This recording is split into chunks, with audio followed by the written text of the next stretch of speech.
Good evening, good afternoon, everybody. My name is Sir Murray Walker, aka Mr. Evil Dragon. Welcome to Apex Online Racing. Welcome to the Endurance League. Haven't been here a while on a Friday evening, but for the next 10 weeks, so technically 20, because it's split every 2 races.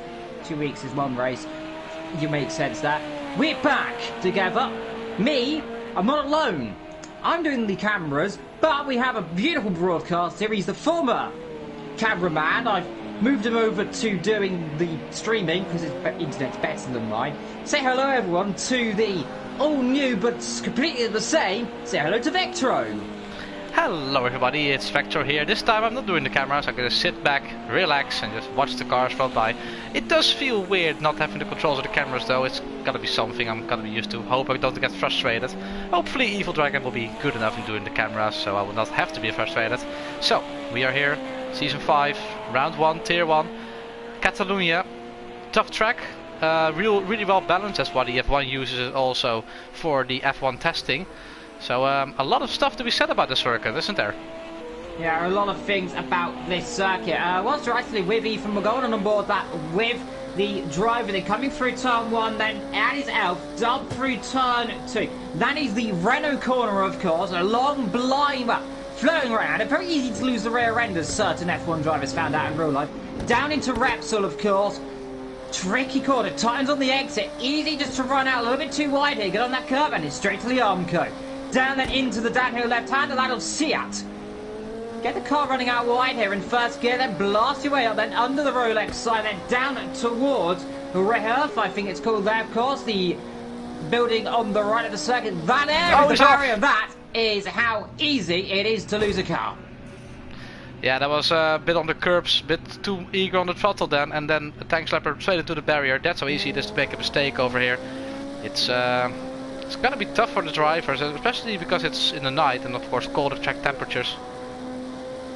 Yeah, cold track temperatures. Meanwhile, Jazmanov, probably the man who's going to be 1 to watch. He goes quicker so far, 131.4, beats Jet in second. Through turn 1 we go then again for him. We'll go another little on board that then. Through, of course, Elf into a Renault corner, and this corner beautiful as well. Long flowing right-hander, almost completely flattened these modern-day LMP2 cars. Before you chuck it down into Repsol Veteran, we've seen some very dramatic incidents in this corner, haven't we, in real life? We have in real life. We've seen the Mercedes guys, of course, crash. We've seen also a bit before that, we've seen Roman Grosjean also losing the rear end and keeping on the throttle and killing everybody. Yeah, indeed we have. So we'll go through all the drivers in a few moments' time whilst I just launch something up, because this season we're not alone. We have another commentator. We have 3 of them. 3 people. We'll have 4 of them in some races, potentially. We'll see how that goes.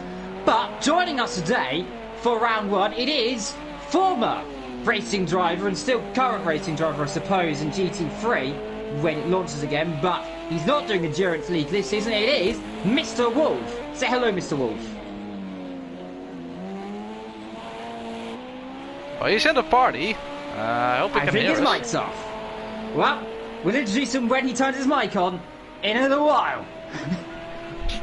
Oh, he's left again. He's gone. He's gone. There's issues. Well, we'll introduce him when he's back. But Jazzman, so far P1, 7 tenths up the road from Jam in second position.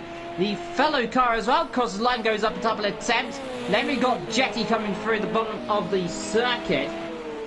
In terms of teams, of course, Matthew and Jazzman, they are teammates, of course. They are driving for Team Cobble.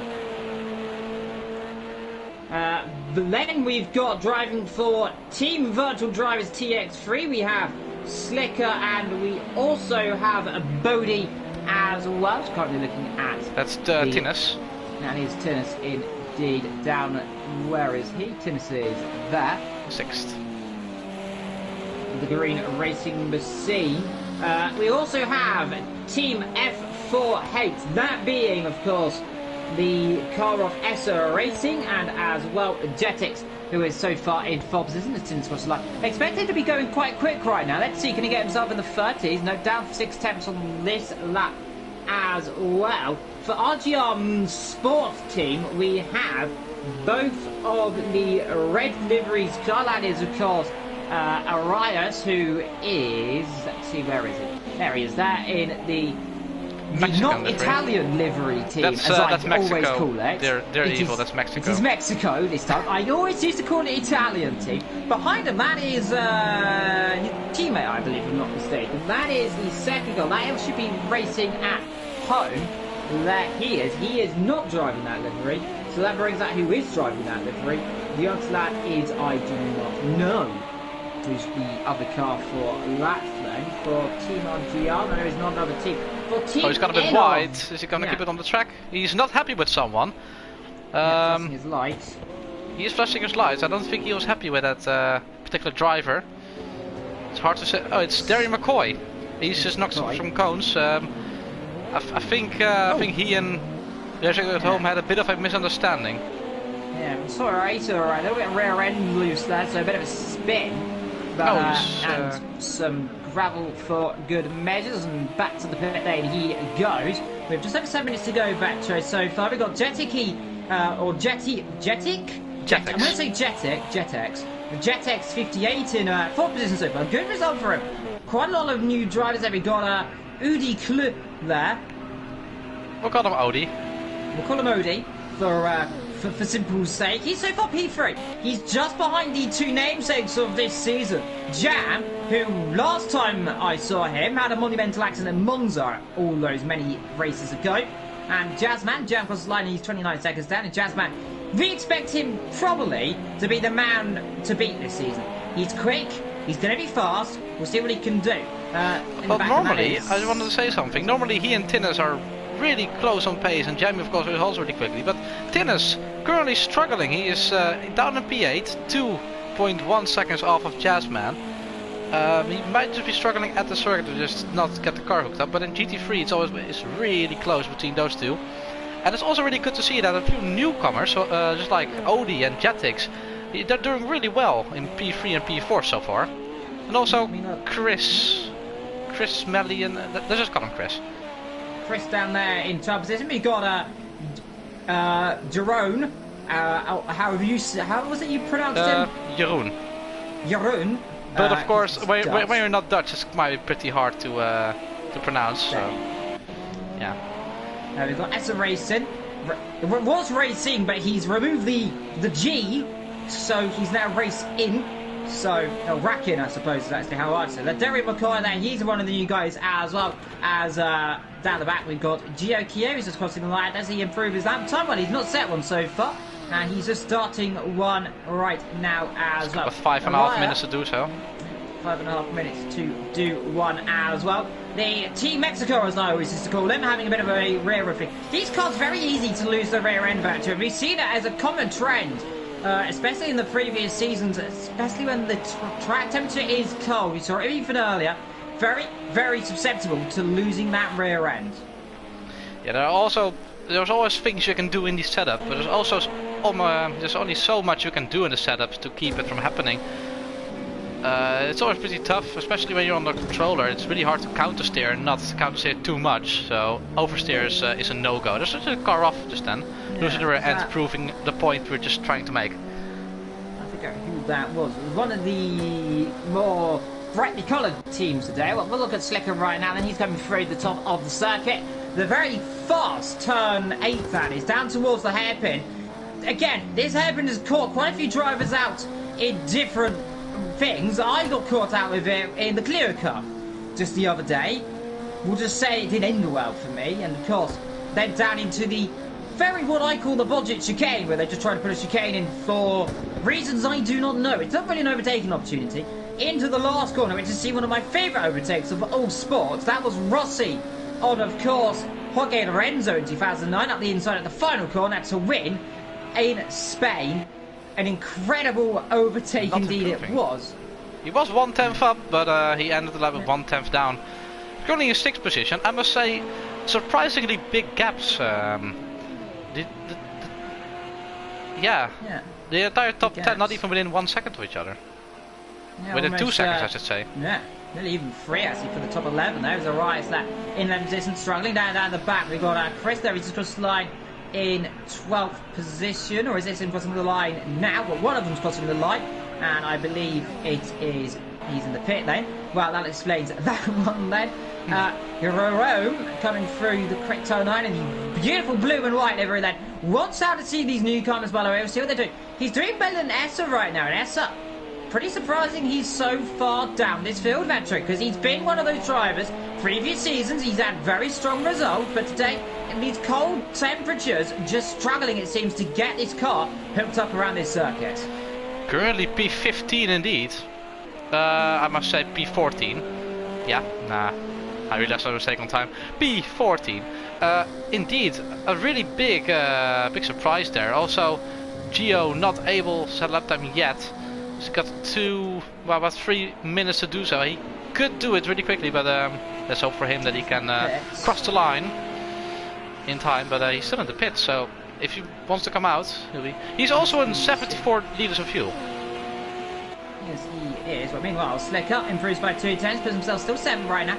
Just behind Ethan as well. The car who's the Team Visceral, of course. Him and Wim Stratus teaming today, of course. Wim taking up the Visceral name in honour right now to join Ethan. Of course, you have to have a teammate, I'm pretty certain. But Ethan, he's going to be the driver that is going to be wanting to get a victory in a series. He has 0 victories to his name so far, and that is not going to help him when he goes off there.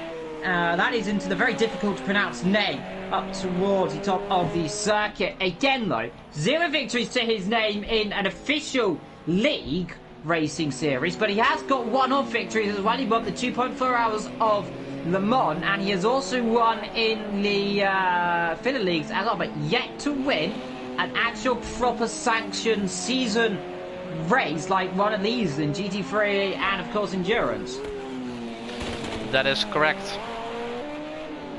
Incredible. Look at him. He's also, only, Tina's a really small gap between second and third, only 19 thousandths of a second.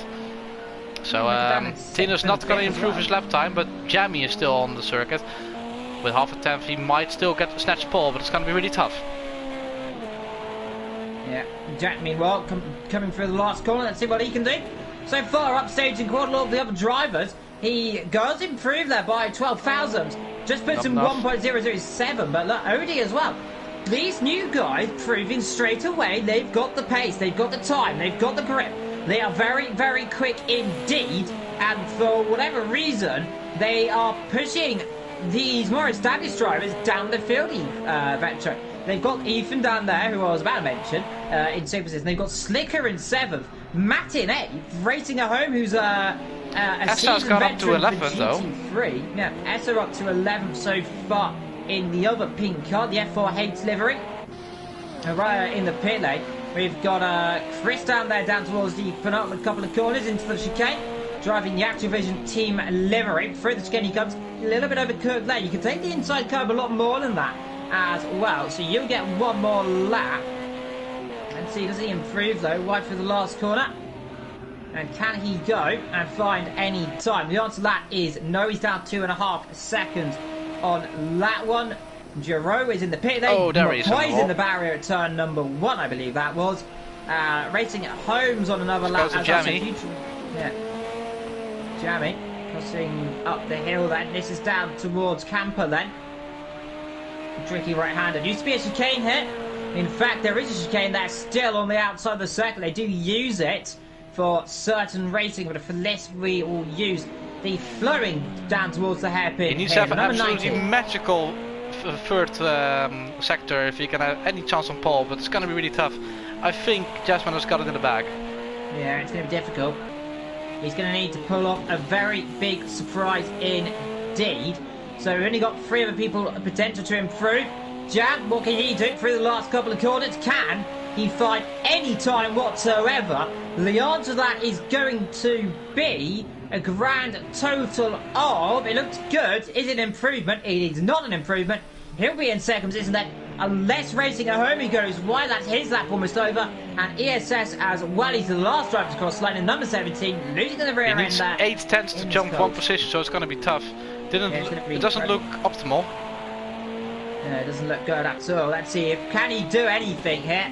11th position, not where he wants to be through the last couple of corners. Can he get that car off of 11th position? Can he get into the top 10 at least? An incredible way there. We've almost a second, like I said, from 9th down to 11th. Can he do anything? No, he can't, and that is a red ball. That's a garage door. And a red wall. That is a garage door.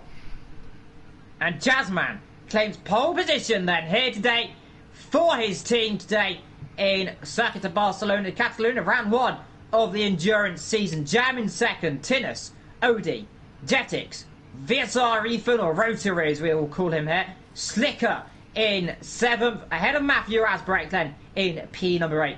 Coming up the rear is Racing at Home in top 10, rounding out is Rim Stradidus. Essa in 11th, ahead of Ricey in 12th position. Chris in a fine 13th there for his debut, as well as the other debuts as well. So 12th, 13th, 14th of Jerome then, as well. 14th, the Dutch driver, Derry Mackay in 15th, and Giacia in 16th position, did not set a lap time. Something I've noticed, by the way, Jamie won all. Jamie lost all that time in the second sector, about 5/10 slower in the second sector than Jazzman. So in the first sector he was actually quicker by 2/10, but he lost a bit of time in the middle. Can you also enable the below bar, so to speak? Yeah, there we go. Yep, there we go. Lap for you there. So we'll find out, of course, what is going to be possible in this race. It's going to be difficult to see what they can do around this circuit. We've seen a lot of drama as well. Remember, early morning here, the track will get warmer as we go along through the race. So remember, the drivers, they will be struggling at the start of this race. They will soon warm up their tyres. Now, speaking to Ethan earlier on, he's gone for a different strategy. He's on the hard compound tyres, so expect him to be definitely trying to get positions later on in the race. So if he's slow at the beginning, don't be concerned, but hopefully we do not see any drama. Everyone will be on full fuel by the way. 2 hours ahead of us, or well, 1 hour 55 by the time we get the race underway. So Vetso, who do you think's the man we're going to be looking out for in this race? Something we have to be looking out for, not per se a person, but if you go through all the drivers, you can see some people have traction control enabled and some people have it disabled. Now, Ethan said before this race that it's going to be really sketchy going into turn 1, possibly also on traction. So it's going to be interesting to see if the people who've got traction control on compared to the people who've got traction control off, who is faster and who's got a more stable car. Indeed, it very much does. Anything can happen. Someone has got a penalty. If you can put up the stats page, I think Chris has got a penalty for jumping the start. Yeah, he 20 did. seconds. 20 seconds. So that is ignoring the fact there is a 5-second wait window. That isn't very good, of course. You don't want to be doing that, remember. For AOR formation rules apply, so I imagine he will immediately be taken to the steward for that one, and that might be a hefty little slap on the wrist indeed. Don't want to be doing that, of course. Like they sometimes mistakes can happen to that true. And we've all had it. We've jumped the start in these formation races before, so it's easy to do. The likes of Jazzman, Jam, Tinus, and then comes the new boys of Odie, then Jetiki as well. Then comes the second of the experienced drivers, Rotary, Slicker, Matthew, Racing at Home, Rim Stratos, Essa. Then comes the rest of the new guys, Aracy, Chris, Jeroen. Then comes McCoy, then comes Gio down the back. So a lot of very talented drivers starting down the back. A lot of inexperienced drivers potentially in the mid-pack. But crucially, for these top guys, they have got a clean track ahead of them. That is definitely the truth spoken right there. Of course, 2x2 files will be shortly made, and we will get season 5 of the Endurance League underway real shortly. Indeed, at least unlike, of course, the Clear Cup shouldn't be big enough. There should be a very large gap, hopefully. But let's see, Jazzman's got it all to work for as well this season. He is the one who was really pushing to get this thing back on the road, as well as Slicker, and quite a few other drivers. Now they start going 2 by 2. Very difficult to go 2 by 2 into this chicane. They'll drop it down to about 80 kilometers an hour. For the last corner, Jazzman will be on the left of your screen then, down towards the start. Jab on the right. Then Tinus, Odie, Jet, Ethan, Slicker, Matt, racing at home for instructors and the rest of the field. 10 races. 16 drivers. 1 championship. But the question is it going to be a sprint? Is it going to be a marathon? Because we're underway then here in Barcelona. And it's a good start immediately from Jazzman. He launches himself already about 3-4 columns up the road. Tunis there in second position ahead of Jam already, so Tunis a good start. Bit of contact there, Ladders on the inside. Jet through to one, and there's a spin. Yep, Jam, and no one else has gone off, I don't think. Bit of bunching up at the rear. But there are never mind. Oh, there is. I there. say, Jerome, and that is McCoy off as well. Let's go to the front of the field again. Up front though, we got Rotary already passing and up to 4 position there. So Ethan, good start for him. He passes Odie already. But look at the top 2 there, top 3 they're rolling away already. It's right the outside Odie, having absolutely nothing of Ethan. That is impressive. Remember though, hard versus soft tyre. That's always going to be an interesting statistic, isn't it? It is definitely a interesting statistic in terms of wear and tyre heat up as well. That get away about that. So Ethan, we talked back a little bit then, so go on board with the driver from a little bit north of us, of course, very much north of Victory, but of course living in the Midlands of the UK. Ethan in 5th position. He'll be trying to chase down everyone ahead of him. Remember, he'll be more looking backwards at the likes of Slicker, Matt. Then comes Esther, who's all over the back of Matt. Then we got Araya ahead of Racing Home, who's at a poor start. Gio as well, making up a few positions from the start. He was up from 60. He's capitalised on the likes of Jazz mistakes, Wim Strategies' mistakes, Chris, Jerome and McCoy, who has hit the wall as well now somewhere. So if it's gone from bad to worse, yeah, I think it must hit it. Go to the main straight. I think everybody is having slipstream battles. Yeah, little slipstream battles. That's Ethan warming his tyres up, I imagine. It is. So warming his tyres up, but little runs up the inside, attempting from Slicker. Slicker, remember we've got these drivers, veteran. This is always going to be a thing. There's a battle for the second place, I think. I thought I saw something switch in the standings. Tennis. I think Jetix is just gone up to P2. Yeah, I think you might be right, Vetro. So Jetix then struggling slightly less than Tunis at the start of this race. But we know how Tunis, like he said, it's a marathon, not a sprint. And remember how good Tinnis can be on his day. When he gets the car working, he will be flying as Leo off the road. Look, that'll be a slowdown penalty for Jetix, so imagine. Oh, there's a car up there at the back. That was Odie. Watch out! Rejoin there. That was a very risky place to rejoin. I'll be careful rejoining the circuit. That was almost the same thing that I did on Wednesday in the Grenada Clio Cup. Running out wide. Just on the curve, like you said in the clear cut. There's another car off there at the front, the Mexican car, and it's I think Araya. It's yeah. There's a car. Let's go up the front again. I think Jetix has got a penalty. He does a penalty already, and that will be 1 second. 1 second. So time penalties, of course, it's always going to be a thing at the start of this race. This is across the line then to begin. Lap number, insert number. Because it doesn't say exactly what number. I mean, the background, that is Ethan and Slicker. Yeah, that's I think having a slipstream battle, isn't it? Yeah, I think Ethan is trying to break the slipstream a bit. See, look already, though. The top guys, they're starting to pull away bit by bit. Matt and Esther starting to close it there. And these two have had some incredible duels throughout previous seasons. We all remember how competitive these two are, and remember, all these guys upwards now are very respectable now. They've all very much got that experience everyone else behind have not. So that is going to come into handling, especially later on in the race. Yeah, that's true. There's a lot of things, of course, you learn after you've been in this racing for a while, and of course, when you're just new, you've got a lot of stuff to learn still. And what better place to learn after with all these people around you? Anyway, Slicker is now in P6. By Matt. So Matt on the move. And we always see Matt trying to go positions when we're not looking, because that is always what happens with Matt. He's always a sneaky little fella, just getting through at the opportune times. And look, we've got a real battle here. We've got 5th all the way down to about 11. They're all very close together, Vector, as well. That is true. Low tyres and fuel. 65 litres. Imagine this will be about a 2-stop race, of course. We'll be stopping around about, I imagine that 40, potentially. Going for that, should be around about an 80-lap race, I've been hearing.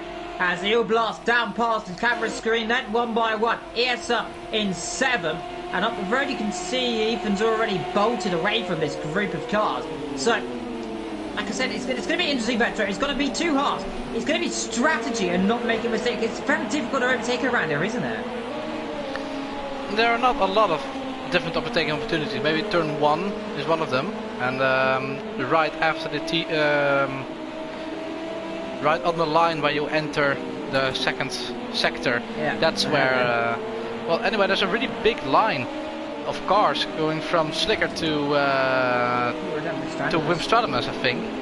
Yeah. So from 6th to 11th, and within that line, everything has happened. By the way, I don't know the name, and actually Audi is all the way up to 14. I think he just made up his position, or I saw something change there. P13 or 14. McCoy in and Darry McCoy is in the pits again. He's broken headlight. Yeah. This time the other one. They've changed this right one, and now he's gone and blown the left one.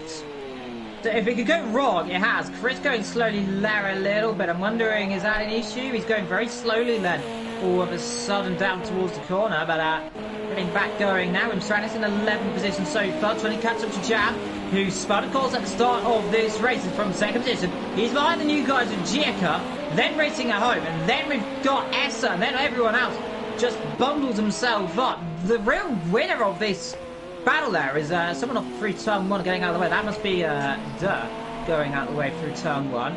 Well, he's a bit on the line, but he's also managed to get a penalty. I think that's for speeding in the pit lane. Let's go near Derry. I think I don't know if he's gone out of the way or not.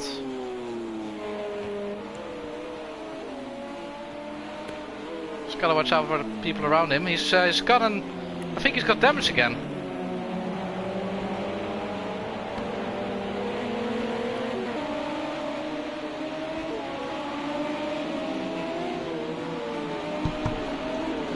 Well, meanwhile, Darren McCoy, apologies there, but Darren McCoy so far in 16th position. He's having a torrid time. Chris as well in the pit lane. He did get damaged. How much penalty does Derry have? 1 second for Jeff. Oh, Chris got 1 minute and 10 seconds. That's the biggest penalty I've ever seen in this game. I imagine that it's really not going well for this poor driver. He's dropping back and back and back. And like I said, if it goes wrong for some drivers, it doesn't just go wrong, it goes catastrophically downhill. And just how easy it is to make a mistake around here. But meanwhile, 6th position so far for Slicker, Matt in 5th position, Essa in 7th, racing a home down in 8th. Behind them there we got Jan, Wim Stratus there, he's battling away with Giacchia there, so he's just been overtaken Giacchia, and what we did mention is an overtaking opportunity earlier on, potentially, but it can be difficult. Well, I've just been proved you can overtake down there into that chicane. Well, you can, but it's not the best one at all. Darius managed to get in the pits again. Let's go again. Again, that's the 3rd time I think. Let's go back to the battle with Wim, and I think also Jamie is pretty close to there. Yeah, Jam's already can see there the 2 cars just up the road. So as the dawn starts to brew on the circuit, we start getting warmer. These temperatures are going to come up now, bit by bit by bit. And remember, these soft tyres, quite a lot of them are running, are going to start going off as these temperature rises, Vector. It's going to be an interesting dynamic. Definitely. I don't really have the numbers of what's different between the hards and the soft tyres per se. But let's say racing at home and Essa, I think racing at home is about to get close enough to make a move. Maybe on the main straight you have a good chance. Yeah, there's always a possibility. Oh, there's a car off in front of there. That's Chris. That's Chris? Oh, what is he doing there? He's waiting in a dangerous spot. That is a very dangerous spot indeed. Let's look outside so we can actually see where everyone is. I'm trying to figure out who that was who just went past him there.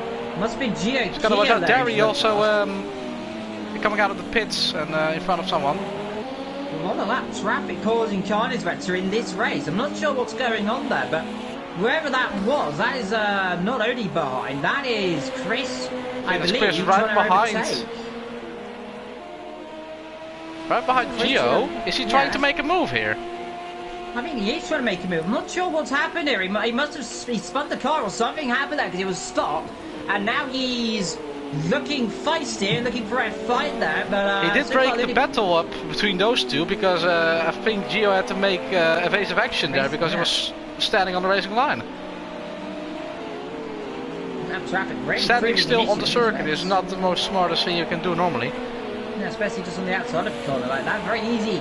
I mean, we've seen how accidents can happen when you're not moving, you're standing still, just how easy it is just to get run into. Let's go back to Chris because he's right in between two cars. Yes, so that is Odie behind, and that is Gio Kia going slowly. I'm getting really confused now. Yeah, I'm very Odie trying to make his way past Chris, but I don't think Chris is in the mood to. Oh, there. Marks and he goes wide, then gets right out of the way on the racing line, breaks very early in there, and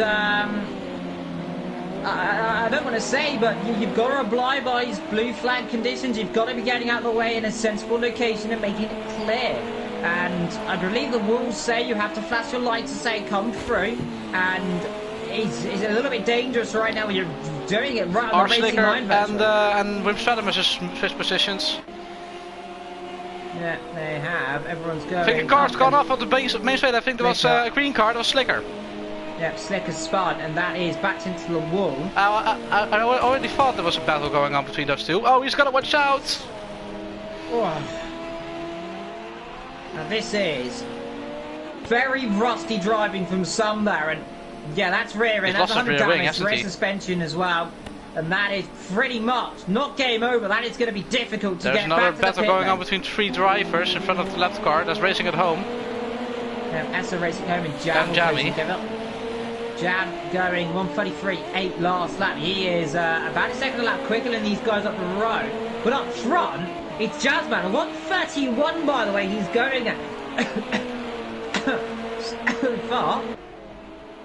As in the background, that was that Wim going a bit wide? Well, someone went very wide there through the corner. I'm not sure who that was, but very wide for someone. But Jab 1:33, 1:34s for everyone up the road, up to even setting a 33.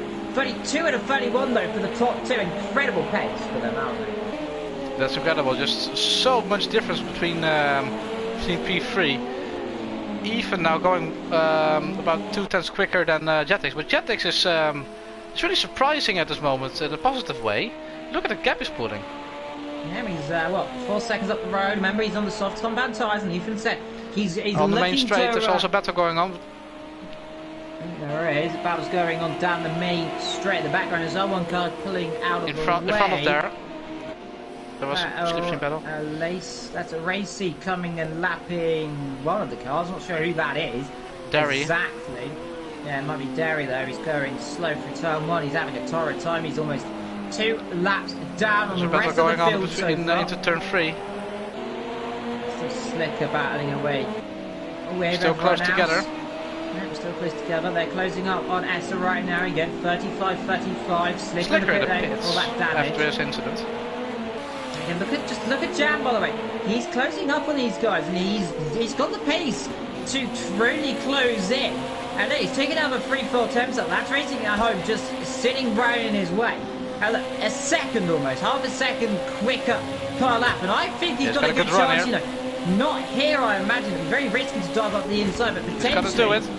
Oh, he is going to do it. Well, never mind that. Does he get the move done yet? He does. What about the cutback? Oh, he blocks it off. Blocks it off very aggressively indeed. And I'd say that is, I think he lost the rear, you know. More than that was an attempted defence there. He looked very weird to lose the, if that was a defensive move, because that was a very acute angle to pull over. think Wim and AOR are also battling out. No, 4 seconds between them actually, so a bit of a gap between. Well, Odie and two. AOR then. I think between them. Only 5 attempts behind, 33.5 to 35.3. So definitely ready to pounce on an opportunity, I imagine. Another 2 seconds a lap quicker, and a lot of pace differential actually between all these drivers, isn't there? There is. We've seen it in the qualifying, about 4 seconds spanning everybody. It's a lot bigger gap than we see for example, in the Clios or the GT3. Oh, he's lost the rear end and he's gone off completely. Gone. That's Big way off. off. And well, camera angle. Hello. Don't know who's filming that, but that's a really brave cameraman to just jump in front of the car like that. Yeah. That's a very old camera angle, I must say. And by the way, Kicker's in the pit lane again. It's Derry McCoy. Not having a good day. Let's go on board with him and see what kind of damage he's got. The entire front is gone this time. Yeah, it is. Yeah, it's going to get a rear view, see if the rear end's gone. But and it's back again. So problems for him. Meanwhile, Jam still trying to close up on AOR Racing. Now he's got past one of the drivers, and now he's coming up to more of a formidable target. Look better as the sun starts to rise around this beautiful circuit of Barcelona Catalunya. Just the temperature's rising, the circuit's getting warmer, mistakes are going to be more frequent for these drivers on these soft compound tyres, but it's Jazzman, the man who has been dominating so far everything he's been in. GT3 Tier 1 champion last season, if I'm not very much mistaken, which I don't believe I am. No, he's not the GT3 champion, that is a completely different driver, Tinslow. That was Gasser, wasn't it? Yeah, it was Gasser, I believe it was. If I'm not mistaken, it was someone, I've forgotten it. It's just gone off of my mind, like that. Easy to do sometime. Well, Tinners, who's doing a good job in third, Jet in fourth, Rotary in fifth, Matt in fifth, Esser in sixth, Jam ahead of Racing at home. That's a race, he's turned into a wall. Well, he's turned into a patch of grass. Yeah, there he is. That's Odie with it. Oh, that's Odie. There's a racy. I'm not sure what happened there, but a racy down at 11. Stratus now in between. Oh, one fellow must have got damaged there. Yeah, I'm saying about front potentially there. I'm not sure how much damage that is, but when Stratus struggling, that's a race behind. In between them, that must be Crest. It is. Slicker now, who's got right down the back, but he's going to be trying to come through it. Very much, I imagine, is going to be pushing very hard to try and get a few positions later on. The pace is good. So well, the gaps are already this big and there's still 1 hour and 14 minutes to go. Are we going to see the race come to a standstill basically? Yeah. I hope we'll see some battles soon because 1.5 hours of well, not a lot of battles. It's gonna be hard on the drivers and on us.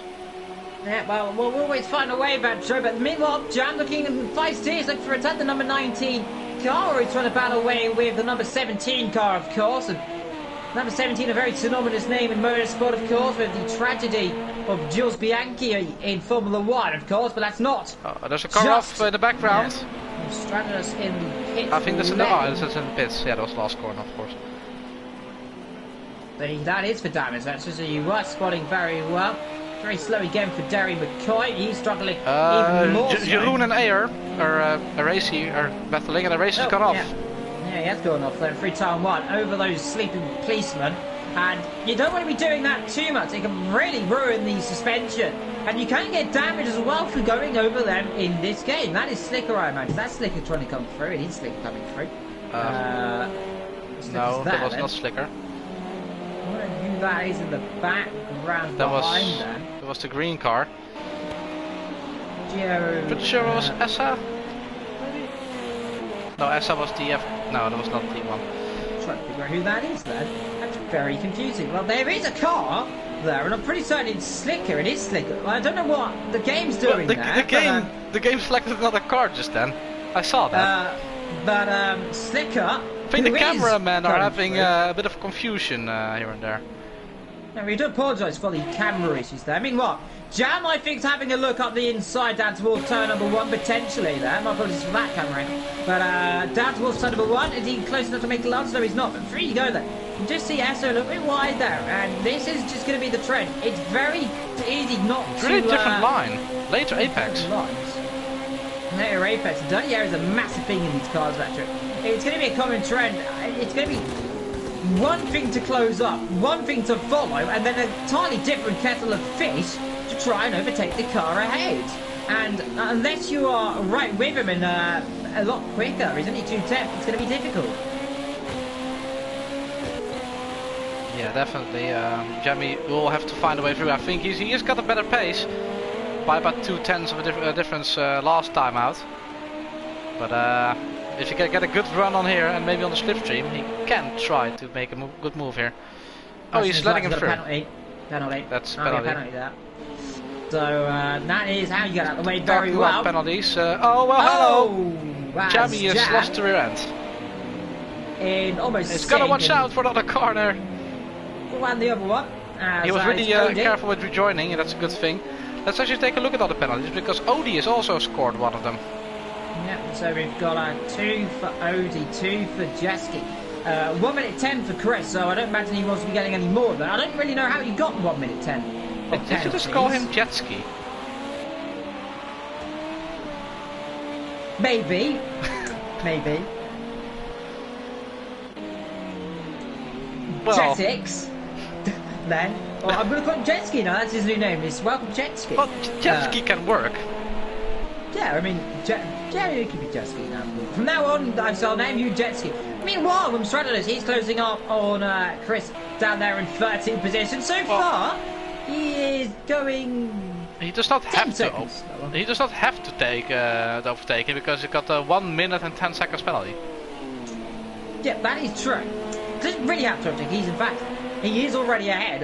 Odie closing up on racing at home. Meanwhile, that's the only 2 battles going on the circuit right now. So, well, once we're here, Vetcher, we'll talk about this circuit.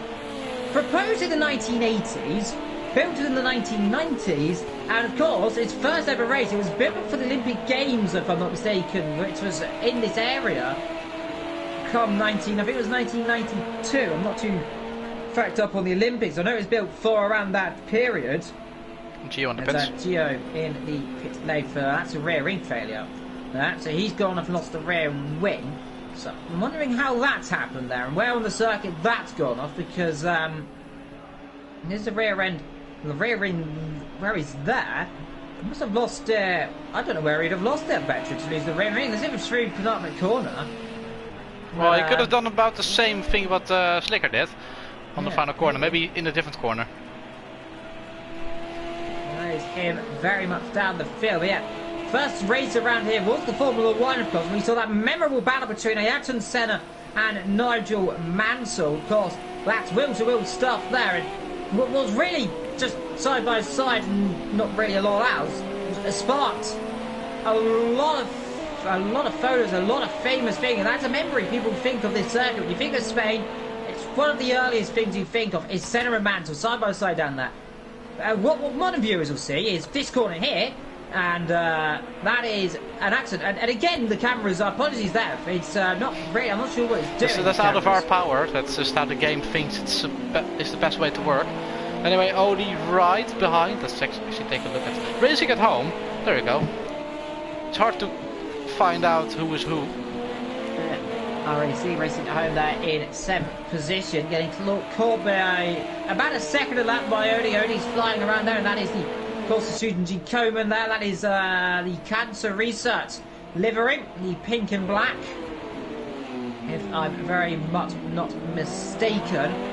So, of course, do of course donate to all of these, like, everything there, and it's always good to see. Oh, Derry's in the pits once again.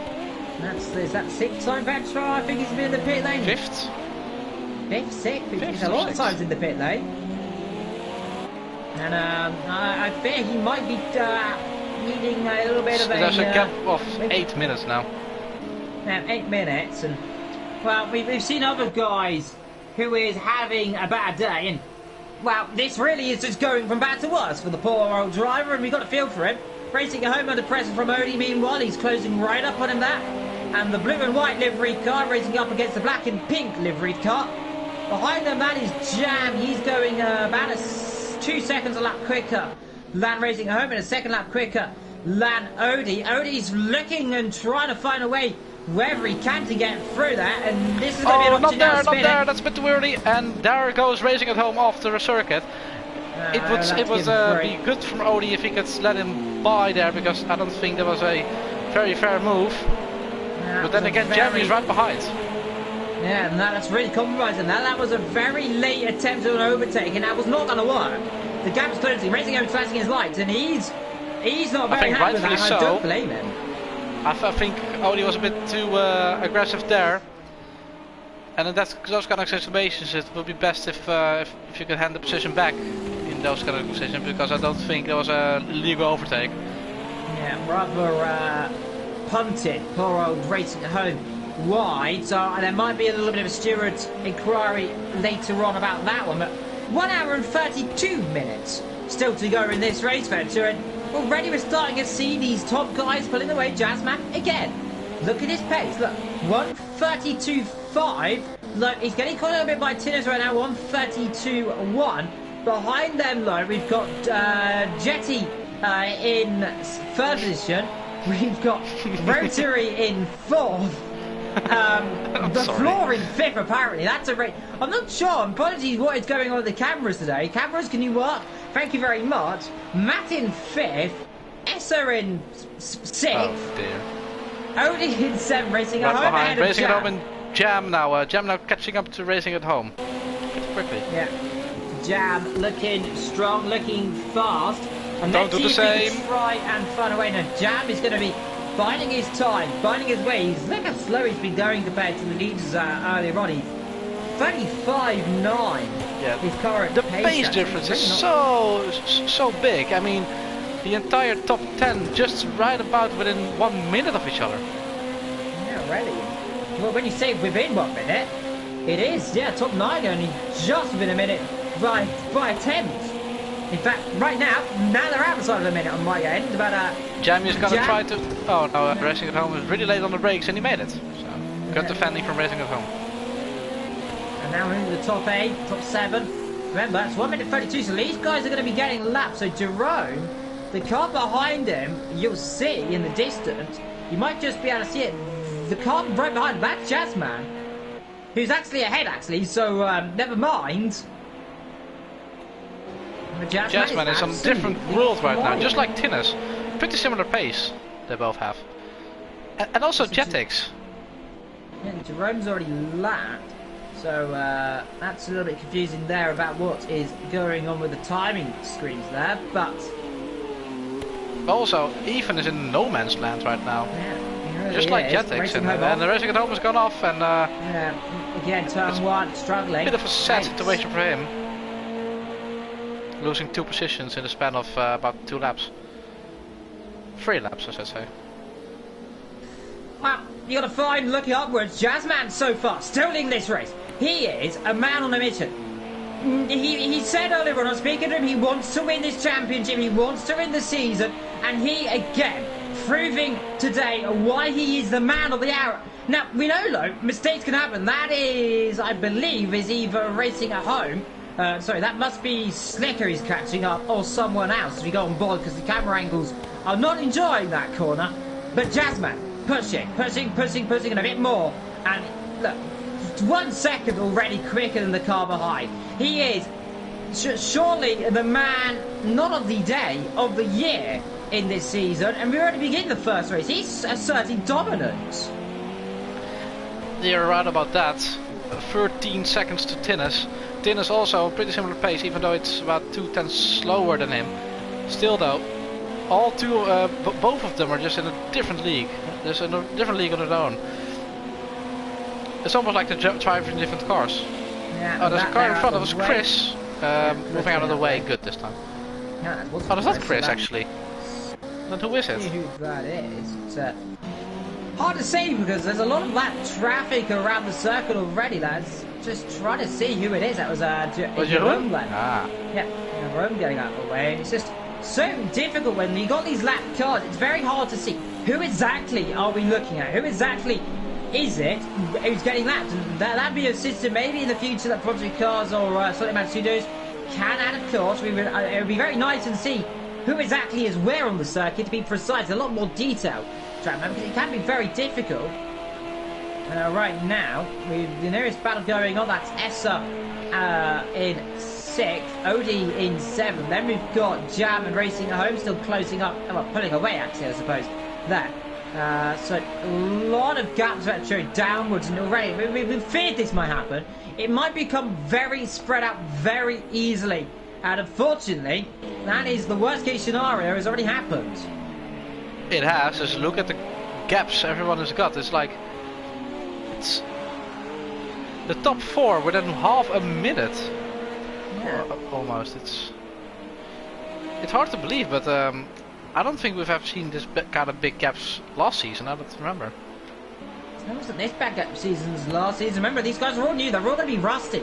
So they're going to be putting, even on these hard compound tyres, we should be seeing his pace starting to close up more and more as it gets warmer and warmer to these guys. And he's already under a second behind. He's just on the bubble starting to close up on Jazzman. These harder compound tyres working substantially more than these tyres for Jazzman. These soft compound tyres, the lighter tenors, and as well as Jetix as well, all on those soft compound tyres. That out of the way, that'll be Derry, sitting place getting out Derry? of the way. Oh, No, well, that's Derry is going out of the way, but out of the way for the asphalt. Yeah. And he's damaged the car once again. He's broken the window. So the 7th or 6th time with damage, and you feel sorry for a driver like this. I'm not sure why he's struggling so much. Maybe the car is not working. Maybe it's an issue. It's just difficult to say, but look how much he's struggling. And it reminds me of another driver I used to know in previous seasons at an Austrian circuit that also had 5-6 minutes off. But this is 9 minutes. And we're only in 30 minutes of the race. I feel so sorry for him. Yeah, he's carrying on though. He's got commitment. He's got pace a little bit low. Though I say that he is almost 7-8 seconds a lap slower than the car ahead, and so is Gio Kia. He's struggling a lot as well. He is 7 seconds slower than the guys up front, and that is a massive gap. That is massive. Normally about 3 seconds can be possible with these kind of cars, because the level of driver skill is highlighted so badly. Yeah, but even going 1 second slower than the entire front of the field, the gaps are higher than expected. Yeah, Racy meanwhile, 11th position. He is closing up a little bit on Jerome then. That's the car ahead of him. Though the car ahead of that, I believe, is Jeticulan in 3rd position. So we'll find out in due course if that does move up. But potentially, I think maybe if he's there, if he's got everything right, right, car off after turn 3. Don't know who that was, but he's right in front of a lapped car. I think the car just gone off. There, I saw one of the bubbles was standing still. But of course we cannot see who it was. Yeah, the car behind him, the car behind Jammy. He's gone off there. I think it was Jeroen maybe. Chris. Or Chris. Jeroen or Chris? It was Chris. Jeroen? No, Jeroen. It is Jeroen. Right. Was it? Yeah. No? It is Jeroen. I don't think it was a white car, but it's so difficult to see who it is, and potentially now I'm going to check if Wolf, can you hear us? Hi. So, welcome everyone to our third commentator who's going to help us in this next 1.5 hours of watching cars go around in circles. It is Wolf, so hello Wolf, how are you? Yeah, I'm good, thanks. Hello everyone. Sorry I couldn't join straight away. I wasn't scheduled to do this race, so I unfortunately missed the start, and someone decided to message me on the phone that I don't have, telling me I was commentating. Ah, yes, so a small issue there, because your phone is a bit broken. So we really apologise for that small hiccup of delay there, but at least you are one of the left cars is standing still at a turn 2. That might be Derry or Chris, possibly. It is Derry. Derry again, struggling. And you've got to come to a point, Vetro, and you've got to wonder, when you're 9 minutes down already, I mean, it is an endurance race, but when you're 9 minutes down like this, what kind of mentality will that have to you as the game now decides it doesn't want to look at this car? But what kind of mentality will that have on you as well? 9 minutes is about the gap you have after 2 hours of driving in Le Mans, and that's pretty normal. But this is about half an hour at Catalunya. 9 minutes is horrible. AOR, Arazi has got into the pits. Let's see what kind of damage he's got. Is that for damage or is it scheduled? He's got 20 liters of fuel left. Maybe you could go outboard for the. Unfortunately, the only way we're going to get that is going to be by going outboard. There isn't any damage there. I don't see any damage on this car. Doesn't look like it, so he might have got away with it. But for Dylan, as well as you've been in a lot of endurance races, so especially you've struggled. So for the poor old drivers like Derry right now, who's down in 16th position, how do you cope with being that struggling? Well, it's quite hard, but you've got to look at the positives of thing. And as a sim racer, we've all been here. When we first started, we all struggled at the back, and only half hour's gone. And you've got to respect him for actually carrying on this far, because a lot of drivers at this point, they would quit, they would retire, but he's obviously decided, you know what, I want to carry on, I want to learn, and I've got full respect for him. He's doing a very good job right now, to be honest. Pushing hard as he can. Meanwhile, Odie is closing up on Jam, who spun at the beginning of this race, so a small mistake right earlier on. He's just not got the pace. And again, I mean, we speak of Jazzman, you two, and he's just in a different class. 31s he's setting right now. He's almost a second a lap quicker. In fact, he is a second lap quicker than the rest of the field. So if you're Jazzman, you must be feeling pretty confident right now the rest of this season. Because this is going to be a lot of just psychological advantage you're putting on the rest of the teams. Yeah, but it's all good being this fast right now, but it's a 2 hour race, so you can have this pace, but if he bins it and doesn't win, then what's it for? So, yeah. Like I said, sprint, not a marathon, not a sprint. Not the other way around. Meanwhile, Chris is closing. That has been Stratidus. He is closing up on there again. Very weird exit. That is. He's getting out of the way for the cars. I'm wondering who that is. Essa? Might be Essa? Essa. Let's find out. You're right. It's not Essa. It's about the same color though. It's so mixed in between. Oh, there's a car off in the background there. A car that went wide, but I think he's kept it. This is just this train of just traffic, and that is Wim Stratidus, I imagine, getting at his Wim going out. Oh, another car off in the background. And who is that? Is that Jerome off in the background? One car after that. Because of the gaps that are so big, it's so hard to spot cars and where they are. That's Chris, and he's right on the outside of an orange car. I think this might be Ethan or Wim Stratidus. Yeah, it's so difficult right now. Trying to see who that is. Let's see, is it Wim Stratidus? You go straight on. It might be Wim. Into the pits. It is into the pits. He's trying to figure out where the pit lane is. There he is. And there it is. Yes, it was. Oh, it was Ethan. Because it's right behind there as well. Yeah, there it is, Ethan. So it's one of the orange Visceral team cars, and it is a rotary then. So far in fourth position, he's last lap 133. He's 2 seconds a lap quicker than Jetty up the road. Tennis and Jazzman Low really just putting on already, as again the game decides it wants to look. It wants to look at the hill. It wants to look at the hill. I'm not sure what's going on with the hill, but wherever it is, it seems popular with the crowd. But only real battle going on the circuit right now. And I'm not going to say it's kind of a shock. It's more than just a shock right now. How spread out this field has become so quickly. For Derry. Yeah, 10 minutes down the back. And it's just a surprise how quickly the field is spread out. We think it's a difficult circuit to keep with other drivers. These cars very prone to dirty air as well. Especially in last season, remember, it was very close field as well. Very spread out for some of the drivers, and you've got to look at it and wonder, is this a potential thing to come? Do you think this might just be this circuit? Well, I hope it's not. I mean, we did have this quite a lot last season, but I think that was more down to attrition and people crashing a lot.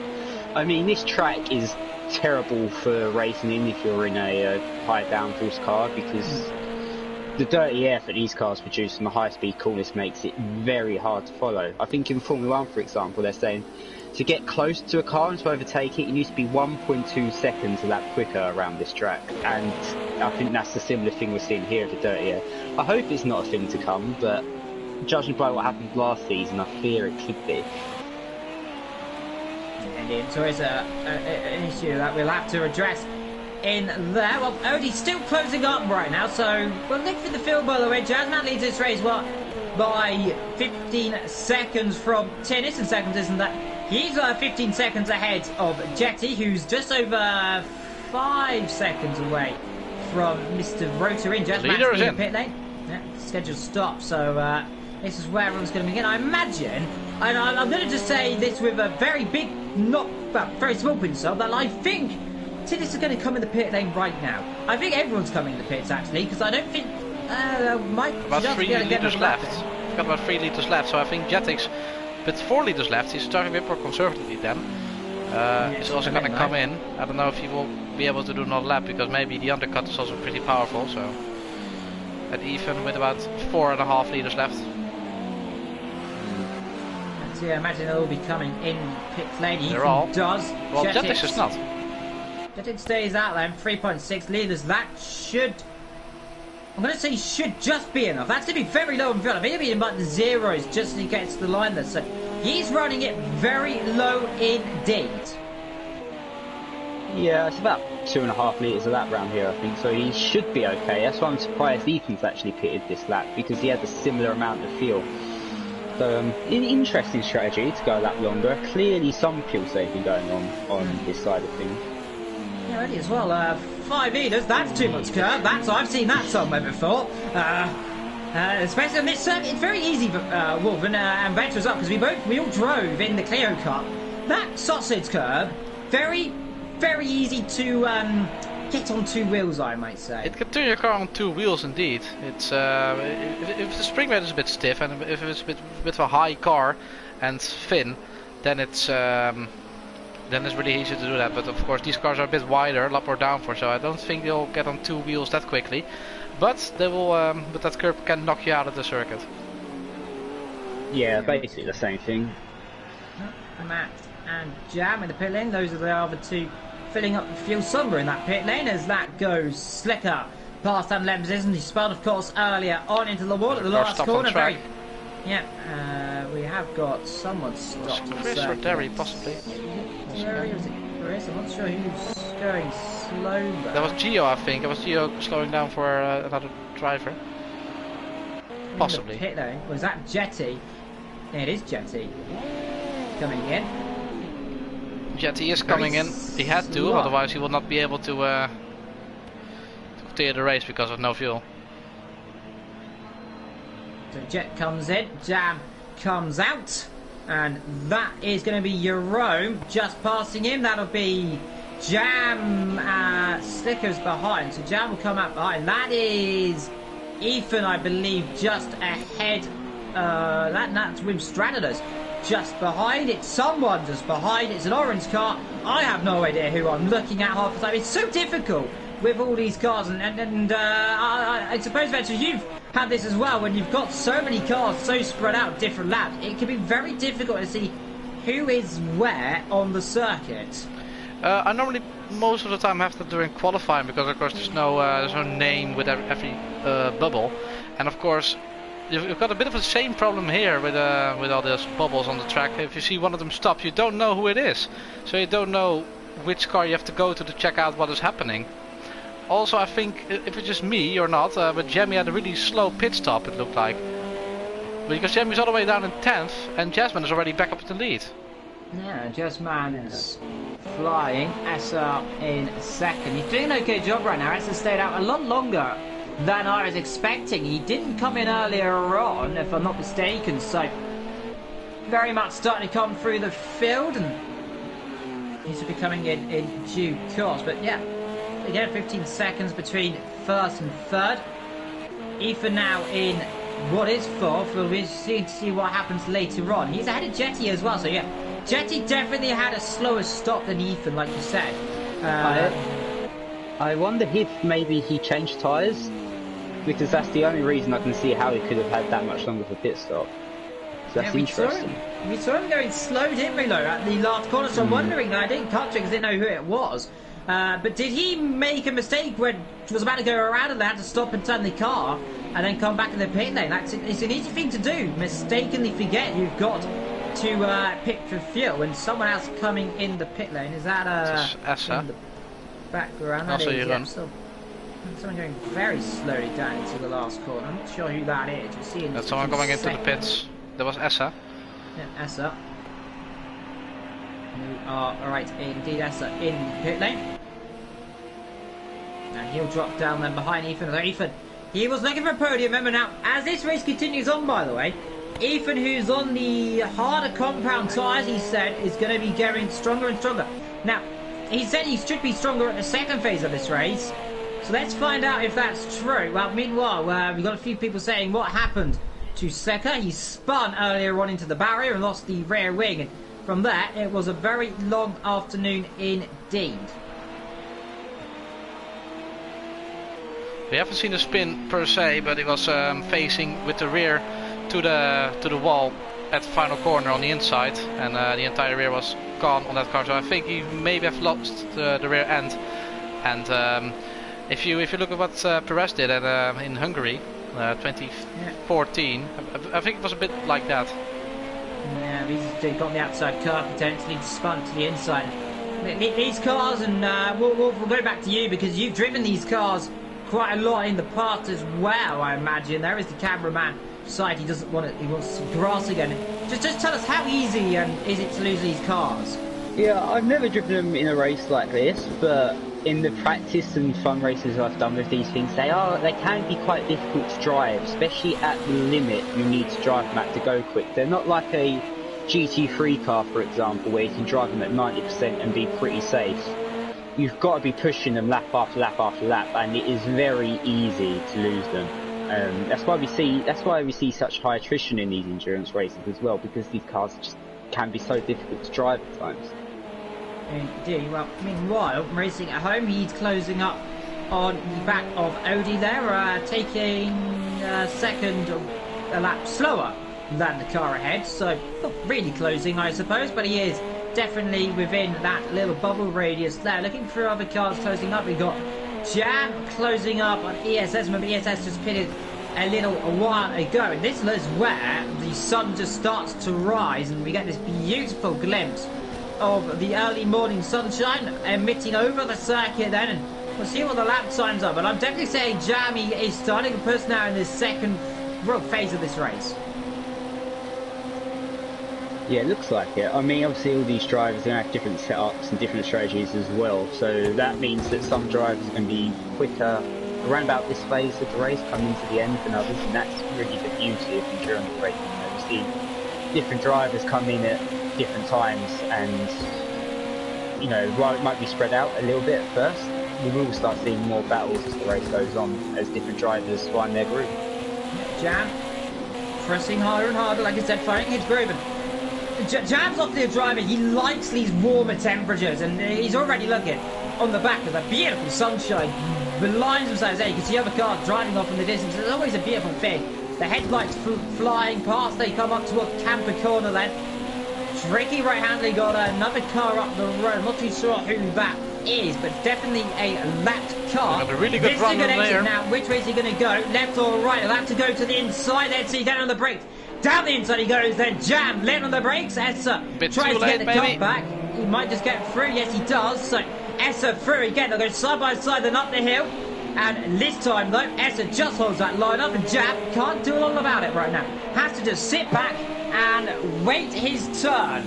And it was an opportunistic moment. Didn't pay off there, and he's still looking up the rear end, and he's definitely in that little thing. He's about a second lap quicker, I imagine, right now. And he is wanting to get past as soon as possible. In turn 1 he got a really good chance here, because on the slipstream he can make up a lot of time. So possibly if he can get maybe a good run out of turn 1 and turn 2, Maybe in turn 3 will be another opportunity.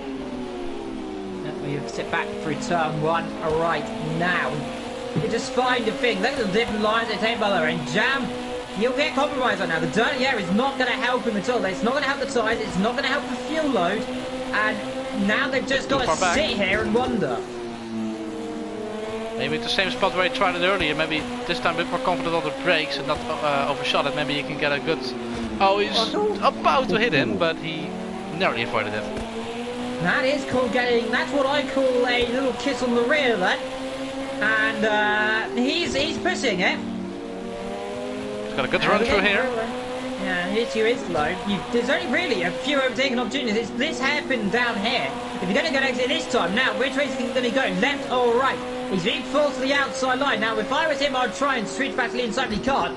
Now, has he gone around the outside? Yes, he has gone around the outside. Has he gone too deep? No. They almost collide, then through they come. They're up the top of the hill. Finally, he's through around the outside. And after what was a lap of a try, he's through. And Paul Resta now down into the same position, but a good overtake there from Jam. And now he can try and mount an offense and then try and catch the likes of Slicker and Jetty. That was a really neat move. The force on the outside, but it didn't stop him. Yeah, it was a good overtake. I mean, I think he obviously would have liked to have got past him the first time, but I think that was a pretty nice overtake around the outside, and yeah, he can crack on catching up the cars ahead now. Indeed they can. Well, good to see by the way, everyone's still running in this race. McCoy, we've got Chris down there, 4 minutes of pace. He's catching a little bit actually, fair play to him there. Higher amount of fuel as well, so you'll be going a lot longer. Gio in 14th position then, and then we got Jerome from Strategy, who's really having a bad day, only in the pit lane. I'm wondering, is that for damage? Because that would be a very, you have to be for damage there, isn't it? There's got 64 liters, so it couldn't be for fuel, maybe for tires, but possibly damage. Don't see damage at this point. Not seeing any on the front, so we'll find out how long the stop is. Oh, he's retiring, isn't he? That is a retirement. Yeah, it is. So, oh, he's gone inside of a box on my screen. And it's terminal, and that is. They've already packed the car up, ready to be shipped back to the factory. Yeah, shipped it away, and it will be a long afternoon for him now. Because remember, he cannot leave. He has to sit here and wait now for the next 1 hour. So I imagine go on your phone and. Well, he wants to stream, that'd be a good idea. Indeed. Well, once we're looking down the main straight as you're watching all the cars fly past, let's go and cut ourselves to Jackie right now. He's just coming into no man's land right now. So that is that Slicker behind him? I'm going to say it is Slicker behind him. It is. So Slicker closing up bit by bit on the car ahead. And they've got to look for where could be the opportunity to overtake. Where is the ideal situation for a lap cut, because Slicker got 33s he's setting right now. He's definitely going a lot quicker than Jax right now, about a second and a half quicker per lap. Matt as well struggling a little bit as his temperature warms up, so I'm wondering, is these soft tyres starting to overheat, do you think? Almost certainly at this point in the race. If you're on softs, yeah, I think that's a bad idea. If you look at the full picture of the race, softs, they're only going to work for the first stint, so I'm surprised that as many drivers as they are on softs, you know, and it seems like drivers like Ethan, for example, seem to have gone for the minority strategy, but the better strategy by going with hards. Indeed, you're very much right there as we get that interesting camera angle, but we're back again. So, Ethan, he's in no man's land right now. He's 31 seconds off the lead. But the pace is starting to come to him, because these guys, they were saying 31s at the beginning of the race. That's now starting to drop into the 32s. And even now for Tinners, as you can see, he's now into the 33s as well. So he's definitely dropping. That there is, I imagine, one of the slower cars. That must be of Chris, I imagine. It is. He needs to get out of the way quickly. Yeah. He's still on the racing line. He's holding him up. Especially in the ODS had left the session actually. Well, that'd be a trouble. He's keeping him behind, but I think Chris. Now he gets out of the way. He's not currently battling anyone. He's 1 minute, actually 2 minutes to be honest, with penalties. Yeah, he's still side by side. Still side by side, but he is letting him through now. But then again, he did cost him some time, Dennis. Look at the lap time difference as well. Yeah. 1:34 immediately for Tinnis. Even though he's at a 1:32 normally consistently. So he lost about a second there. Indeed, look, that gap, we spoke about it briefly. It was 15 seconds, now it's 20 seconds. That is how much time he's got. But look at Jasmine. Look, he's got 1, 2, 3, 4, 5 lap cars in front of him. And you will go on board and you'll be able to see them all. And this is a racing driver's worst nightmare, wouldn't you think, Dylan? Oh yeah. I mean, I don't know who exactly is in front of him, but if it's drivers you don't know well either, you don't know how they're going to react, you don't know what they're going to do. So I think Jazzman's going to be quite worried now. A bit of pressure to deal with. I think it might be, Jerome. So I mean, Jerome, potentially a racy. I'm trying to see who else. It might be not Chris, not him. So Wim Stratus, it's not him. So there's quite a few cars. It's all out of sync right now. So you've got Essa, who is, I think, behind this group. Jam is getting caught up as well, and yeah, Essa and Jam are coming up to be lapped as well. So those are the other guys. Go on board with Jazz, man. We can see how he can overtake Jeroen. I think that's Jeroen in front of him. Why does the camera keep going to Aracy? It just likes him apparently. It's really liking Aracy today, but whatever it is, onwards you must go. Oh, Jeroen is really good on the left side. He's been clean all day, so that's a good sign. Small wiggle there for Jazzman on the rear, struggling bit by bit, attempt to rise up. 32s as well. 34 for Ethan, 33 for Jetty, 34 for Matt. So they're all lapping around the same pace. It's oh dear. It's Derry again. That's a 7th or 8th time.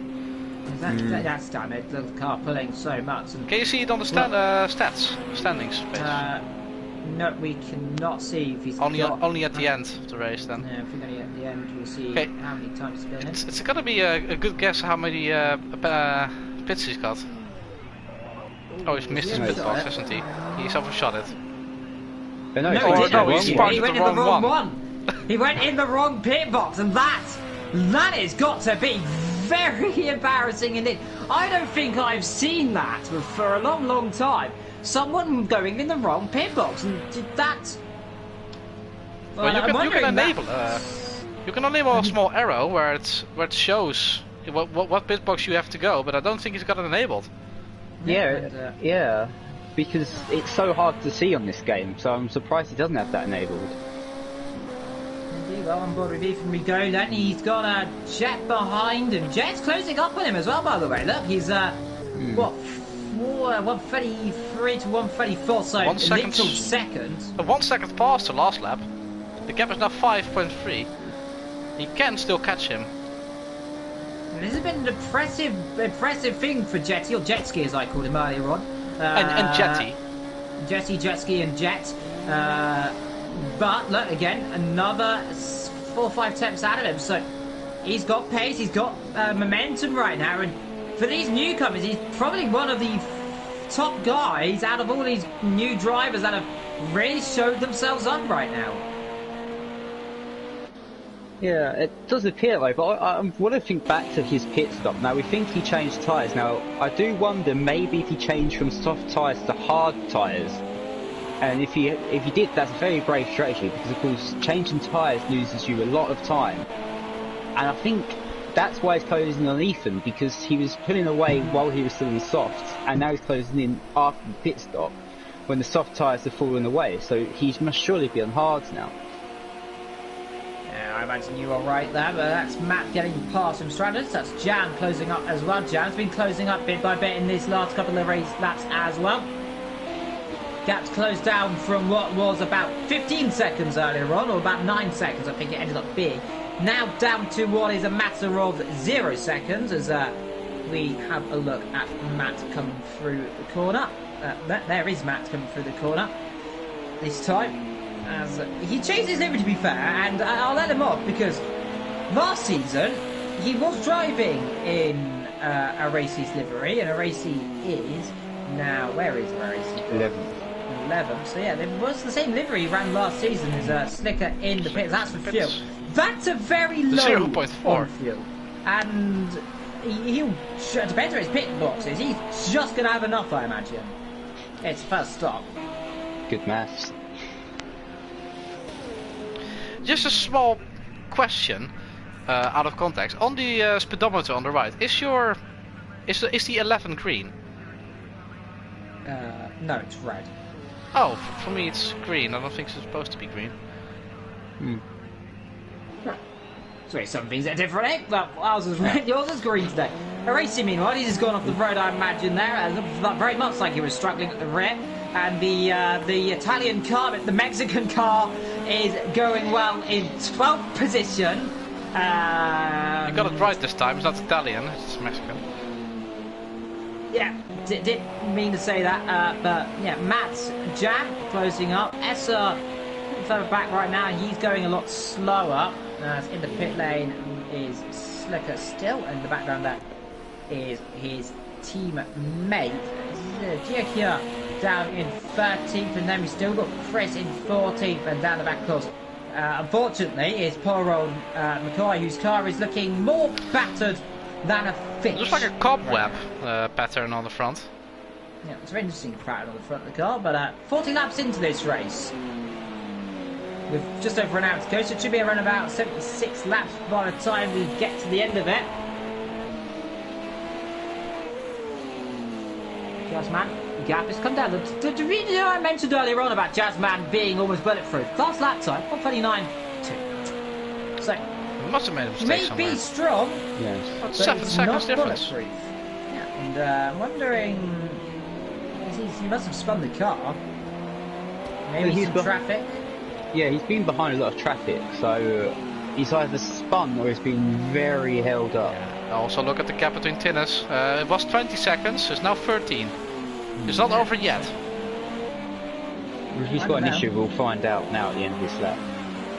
Well, let's see, is he going to come in? No, he's not. So he's got, that's Rim Stratus just up the road, by the way. So these two will very much know each other very well. So Rim Stratus, I imagine, will probably get out of the way through turn 3.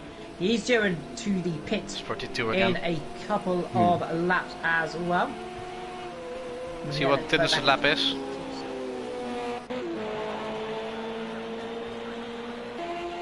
Here comes Tinnis. What's the line then? What can it be? It's 33.0. He's Losing time again then. 34s and caught by Jetty as well. In between them, that is Chris sitting himself in no man's land. For some drivers like this, it's a really awkward situation where you've kind of got a little bit of pace, but Chris are now 38. Matt and Jamie. Setting. Matt and Jamie are close. Closing up still. 1 second separates Blaze 2 drivers. A bit wide there for Matt. He's a bit too much on the grass, and this has really just allowed him through. And already through there, and Matt's he gone off the road? No, he hasn't. So Matt got on the grass there and lost all grip. And as soon as you get dark on these tyres, you lose all grip, don't you? Oh yeah, definitely. That was weird though, I must say. Almost like he kind of realised very late that all of a sudden he wasn't making the corner. Took a very wide entry and got in the grass. I'm wondering if he lost the race slightly potentially. Who knows? But that not really what he'll be doing in these races, of course. But he's still over yet. He's in position. He's got a huge gap, almost what 20 seconds nearly to Essa behind him. Yeah, so it can take his time, I guess, from now on for a little bit. But yeah, I have no idea what happened to him there. He must have got some sort of understeer or oversteer. Maybe he lost concentration. I mean, we've been driving for an hour and 5 minutes now, so, you know, mentally fatigue could come in. But yeah, I have no idea what happened to him. Yeah, well, that's got racing at home then. He's getting caught up by Mr. Ethan then, or VSR Rotary, as he's called, driving the, simply in my opinion, one of my favourite liveries is this pink and black. Of course, it is the, I think it's the Susan G. Komen. Yeah, the Susan G. Komen livery, of course, which is the Cancer Research. A very awe-inspiring livery, and I absolutely adore it. I'm not sure what your opinions are on this livery. I know pink is a very Controversial colour. Opinionated colour, so not controversial, more opinionated in terms of car colours. I like it though. What's your opinion, Dylan?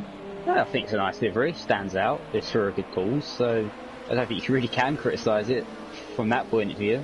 But yeah, it stands out, it's different, so that ticks all the boxes of a livery I like. I hate all these liveries that just look the same, you know.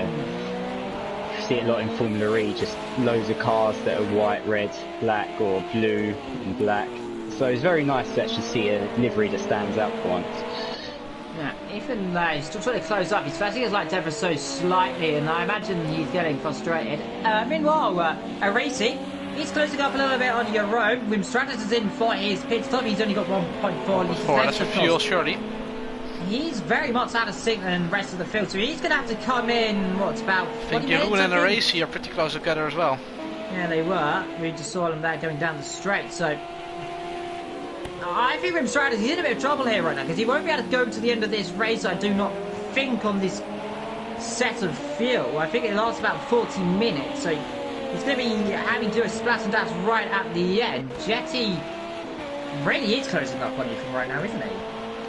Yeah, he is. I mean, he's in the dirty air, but he really is struggling now. We've got Charles ahead. That is, yeah, that's Ethan just ahead. Then we've got Wim Stratus, and we've got all these cars behind them, and that is going to be back markers as well, fortunately. So a lot of drivers going backwards, a lot of drivers pushing onwards, but it's a Racy right now in, I'm actually in third position, but it's not third, that's ninth. As there. Going wide. Is that a Racy? No, it's not a Racy. He's going. Same livery though. Same livery, so it's his teammate. So the other Mexican car. That was the other Mexican car, and I'm not sure what one that is. It's McCoy. It's not the Mexican car, but it does look like. Yeah, it must have been that car that we saw going wide. So that explains that. But still, Euro closing up on a Racy, closing up on everyone else. Actually, no, Racy's got past Euro actually, has he not? I think he has, yes. So switching, that is... They were having a battle. Or is that someone else? That must be Essen. No, it's not Essen. I'm trying to... All these drivers, they change liveries so much sometimes. It gets confusing after it. It takes me a while to figure out who's actually who. But a lot of drivers going through on different laps, different paces, and different speeds. But all we know is Jazzman leads this race. Tinnis, who's just... That's Tinnis who's driving the car that Camo used to drive in GT3. There's a Racy, meanwhile. There he is at night. We won't be seeing him in a minute because it'll cut straight around next to this corner to a different car. But right about now, it'll cut to Tinnis. There we go. I don't know what the camera's doing. In that corner... I'm not touching it. In that corner, it just keeps going to Aracy for some reason. Aracy has brought the corner. He's brought the corner right, so we must always see Aracy then. If we'll call it the Aracy turn 3. Aracy Repsol corner 3. There we go. Basically. 50 minutes to go in Look at this the gap. race. Darius got 14 minutes. A quarter of an hour. Well, fair play, though. He's carrying on his merry way. He's still carrying on. Struggling. Don't think a lot of drivers will do that. Even Odie had enough. Yeah, he was still in position, so that really just shows how strong and how committed they are to finishing the race. But Chris still at 14th position, Racy in 9th. He is almost a minute behind the car ahead. That'll be Tinnis, who I imagined wanting to come through very soon. And you've got to look at Tinnis's pace. Look, it's almost matching Jazzman's, but look behind though. Keep an eye on it because yeah, I was just about to say. Is closing. Jetty is really close to even right now. Gap is only 6. Oh, it says it was 6/10, but it's actually 1.5. I'm talking about his 6/10. It's Wim Stratus on. And Gio letting him through. Yeah, Gio letting him through. Wondering why is he letting him through though? He's stopping the car. Is that an issue? Is he letting another car through there? Maybe he's trying to let him through because I know it might be tactical. I'm not quite sure why he would do it though. Maybe he can follow the car who's a lap ahead, and he can follow him through. But then again, he was in front of Wim when he slowed down, so very confusing. Unless he made a penalty or something very what happened there, but Gio, more mistakes for him. We've got a battle somewhere behind. That must be, is that Ethan and Jetty coming through the hairpin? It's not. I don't know who that was coming through the hairpin. Behind Tinus. No, that much. So whoever's behind Tinus, there's definitely one or two Where is cars Racing near at Home gone? Because he was in front of Ethan a couple of laps ago. Down Now at he's behind. 8th. He must have made a mistake somewhere. Fucking I the think- tyre up. I think he was ahead on track, but he was Ahead on he was track, still that's what I behind. meant. Yeah, but he was Yeah. still behind. Yeah, so he must have made a mistake. Yeah, he's dropped back a lot. So, going downhill very quickly indeed. Like I said, though, only... Well, my screen only can see one car that's white right now, and that is Essa. And there he is, and it just shows how spread out this is. And it's almost like procession right now, what you're saying. Yeah, I think that's the exact word to describe it.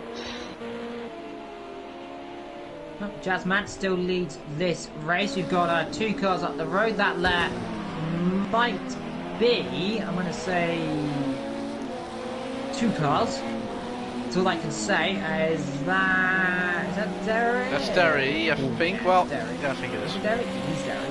Yep, spinning around. It's struggling. It's almost like Raikkonen or Mata in 08 Silverstone. It's dry. Not having the best of days as Jazzman mounts those curbs. Is Derry coming in? Nope, he's not.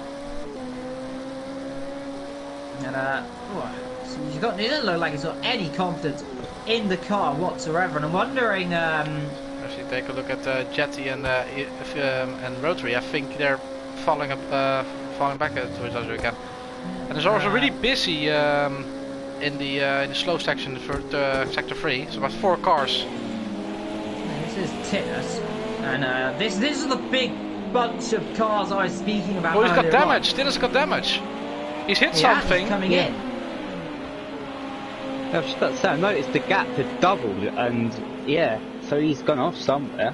Is he That's- being caught up by the traffic? Has he- though? That's Maybe in the traffic, because he was right at the traffic when it happened. Maybe he's hit someone up the rear, or maybe he hit a wall somewhere. But he's down to P3 now, and even up to P2, and Jetty up to P3. now, like, this could be a blessing in disguise because now he should, and I'm going to use the should very loosely here. If he's got enough fuel, and I think he might just be able to fill it to the end now, and that this could be a blessing in disguise. It depends how much damage he's got, though. I don't think he can get from the end to the end from here. He'll have to fuel save a lot, but I think it's only 40 minutes a tank, not 45. Very close. Gio in as well. And now, is that for damage? It is for damage, I think. Can't see it. Well, he's back out now, so it was around about the same It's gonna time. take a long time. All this time is so painful for Tinus because he just lost his second position. And the second position has gone to Ethan, and Jetty is up to P3 now. Yeah, go and down Tinus down to to six. P5. He'll be 6th by the end of that. And he is a lap down now, isn't he? So yeah, it's pretty much that is absolutely ruined his race. And he's still there, he's still mending it. It's going from bad to worse. Esser's coming through as well. When is he going? Is there an issue in the pit stops? He's staying in there for a long, long time. The lights go on. Now he Esser got goes out. damage. He runs over another pit crew. That's Esser. Talk about Esser's coming as well. Esser got 24 damage now as well. We've got 24 leaders. I don't think that's for fuel. It Can't doesn't see. look like damage there. It doesn't look like it's crabbing or anything. Ooh, maybe. Maybe some Let's see. suspension. No, I think maybe he was just looking at what pit box was his. Almost it's the same thing that someone else did earlier on, but in he comes now. This allows Racing at Home now to come through up to P number 7. So for chasing, all this means though is Ethan's now in second position, and look at that gaggle of cars there down towards that turn 3 Repsol corner. As Ethan there, he's got one car behind. I'm not too sure who that is, but he's got 1, 2, 3, 4 cars ahead of him. It's Derry going slowly as well. He's got to watch out for faster cars behind. This corner is gonna be a bit sketchy. It's gonna be a bit sketchy. And the way he gets gets out of the way, puts himself on the grass, and that might be a bit risky there, as behind him, that is Jet right behind him. Indeed, and he has gone off the road, hasn't he? Has he gone into the barrier as well? Here comes... No. Yeah, he has. Here comes Jet. Here comes Jet up the front. Oh! Ooh. Up the inside, Ethan saw it last moment, just as I cut back to it. So, Ethan rather surprised there, and I'm wondering, is his tyres gone nearly? I don't know, but that was an interesting reaction to dive out of the way like that. So I really didn't see him. We have his to call tyres what gone. was happened. Yeah. It's a bit... Very odd indeed. It was a very long way back, so I'm wondering, did Ethan not see that? And see if he flashes his lights in frustration. He doesn't. No, he didn't. So He was already making. He was already sizing up the move. Was what was Yeti? I think he was in the right position at that moment, but can't really judge about that. No, we can't. Well, whatever it is, that means Jetty is now in second position as they fly themselves through the corner. 47 seconds though behind your race leader. That is Jazzman, who is almost on a pleasure cruise right now, I must say. He is now almost lapped everyone up to fourth position, well, which he's about to lap in a minute. So this is, I wanted to say dominating this race so far, but he's been very fortunate from others' mistakes. Well, we've got tier 1 and then we've got the Jazzman tier right now. I've got to be honest with you. To be honest, this is not 46 domination, this seconds. is annihilation. It's impressive. Dennis was keeping up with him pretty well, but Yeah, mistaken. That put him out of contention. And you see, he's in sixth position. I don't know. He might. If he's not got enough, he's going to be very sad. Araya in the pit lane. Meanwhile, there, a racing might I say, from 10th position. So he's decided to come in now. Up the way there. That is Tinner's closing up on a lapped car. Not sure who that is. Yeah, it might be a dome. Yeah, you might be right there, Vetro. So passes the lap traffic on his way, continues onwards and upwards. And Tinnis doing an okay job as we continue getting lighter and lighter around this circuit now as the track temperature rises and rises. I believe it's probably around about the 30s to maybe 40 degrees, maybe right about now. And so there's a potential. It's a warm day there in the background. You can see. oh, hello, it's Ethan. Hello. That's it's coming back to a racy all the time, but he's in the pits. And the cameraman is trying to look from turn 3 into the pits, but of course there's a wall of green grass. There's a bit of a hill. It's a bit of a hill. It's not ideal, but Ethan now dropping back. And I must say though, Jetty is doing an incredible job right now in his debut. Look at the final corner. There are 3 cars pretty close to each other, and also in turn 3 there are 2 cars close to each other, but it's hard, of course, to see who they are. Stratus, that is a racer coming out the pit lane. We've got that'd be well, that is a racy actually, but no, that isn't a race. Oh, I'm so confused. It is. We know where Racy is through that corner, so he's a part of that group. Behind him now this time it will work because the game will allow us to look at the Racy and it won't glitz out. So there we go, game. Now you're happy. There's a Racy. Don't be angry at me. Behind him, that's with Stratus there, so that is who else is there, and that must be some of the other cars as well. Hard to see. Is that Gio or someone else? It's hard to say. It might be, yeah, it might be Essa. It is Essa. So Essa are racing with Stratus, and as well, I'm gonna say, is that potentially Jetty is off. Jetty is off. No, he's not. No. That's a Racy off. There was another car off. It's a Racy who's gone off. So this is absolutely chaotic. I don't know confusing. what's happened there, but I saw on the mini map that the car was going off, and I saw on the nameplate that it was Jetty, but it was actually a Racy. But yeah, I think a Racy has glitched the cameras out for some reason. A Racy has brought the camera angle. He's just brought it. It's now a Racy corner. Yeah, interesting stuff. So So far, just under 38 minutes to go in this race. Ethan trying to close up right now on Jetty, whose pace has dropped off a little bit at the last lap. He's now back into the 34s. But look at the guys ahead. Well, the guy ahead.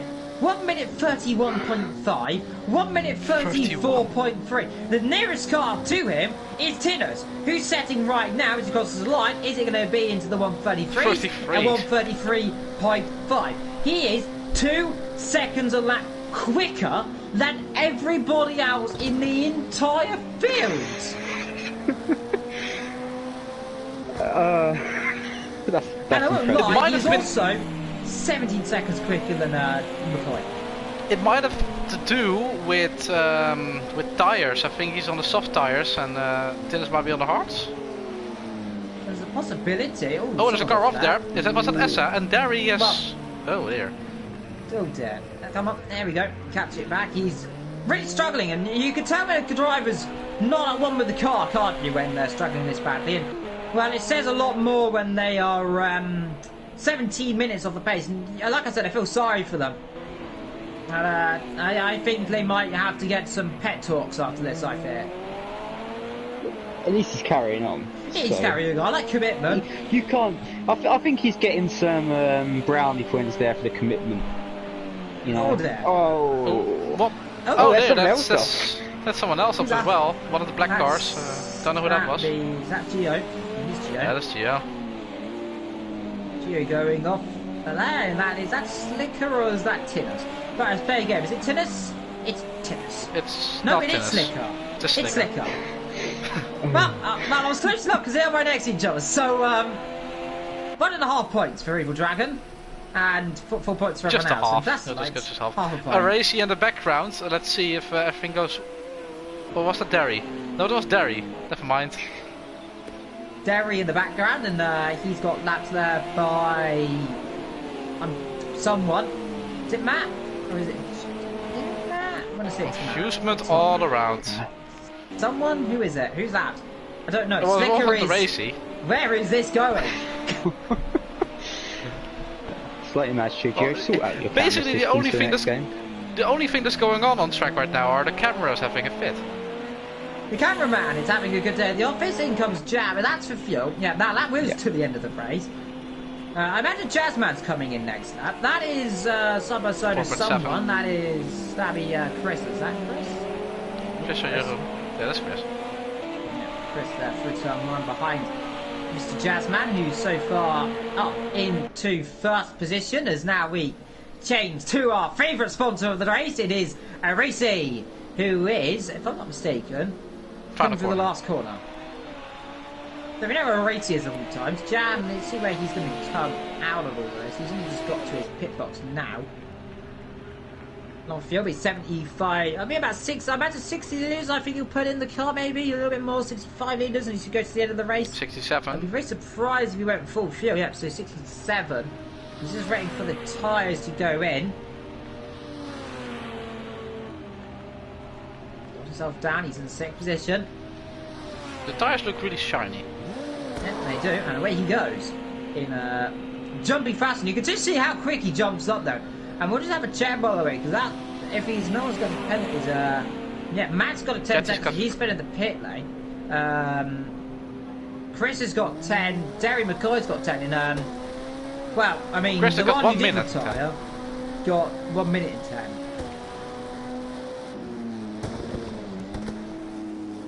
Just man in the pit lane, meanwhile, from your race lead. I imagine you'll stay in the race lead, you know? 24 minutes to go here today. Let's actually go to Ethan and Jetty. I think the gap is about 2.6. He's got a 3-second penalty, so if Ethan can just stay within 3 seconds of him, he will get 2nd place. So it's possible, but still, Ethan said he was aiming for a podium right more than anything right now, and he's right now on the podium. Tinnis, meanwhile, 57 litres for 33 minutes. Is it enough? No. I don't think it is. You know, I think you're right, Wolf. I don't think if it's going to be enough, he has to do some fuel saving from now till the end of the race. Yeah, I don't know how ineffective fuel saving is in this game, so I think he's going to have to pit again. Ethan then. So Ethan decided to bail out, so if he's got the good timing there. Jazzman should be on his way out the pit box right now then. Yeah, he is. You can see him down the end of the lane. So Jetty now leads his first AOR race. As Ethan in the pit lane as well. I think Tennessee should be ahead of them there. So I'm wondering who'll be the next car to come up to him. That is Gio getting out of the way of Jan. Jan now coming up. So he has got 64 litres. Jan's going to the end of this race, we know. Jazzman there. So he's come out recently still ahead of Ethan. Of course, he's still in the pit lane. And of course, everyone else behind Ethan is a lap down, I'm not mistaken, am I? I believe so, yeah. He's in the pit lane. That is Chris coming in. There in the background, that is so racing Derek is off. going off into the wall, and that is a big off. Let's go on board with him. the last corner. Oh, he's completely lost the car, and it's a hard hit for him. But he still carries on. And what a mentality. not sure how much damage that's going to do to him, but through the last corner, too much on the curb, easy to drag himself out, and unfortunately, straight to the scene of the accident. In comes Matt, meanwhile, from 4th position to fill up to the end of this race. That'll be about 60 litres in the tank, I imagine, for him. Jazzman's got here, 68, so that's about as much fuel as you can have, I think, until the end. So he's targeted to go to the end. I'm wondering, what about everyone else? What are they going to be doing?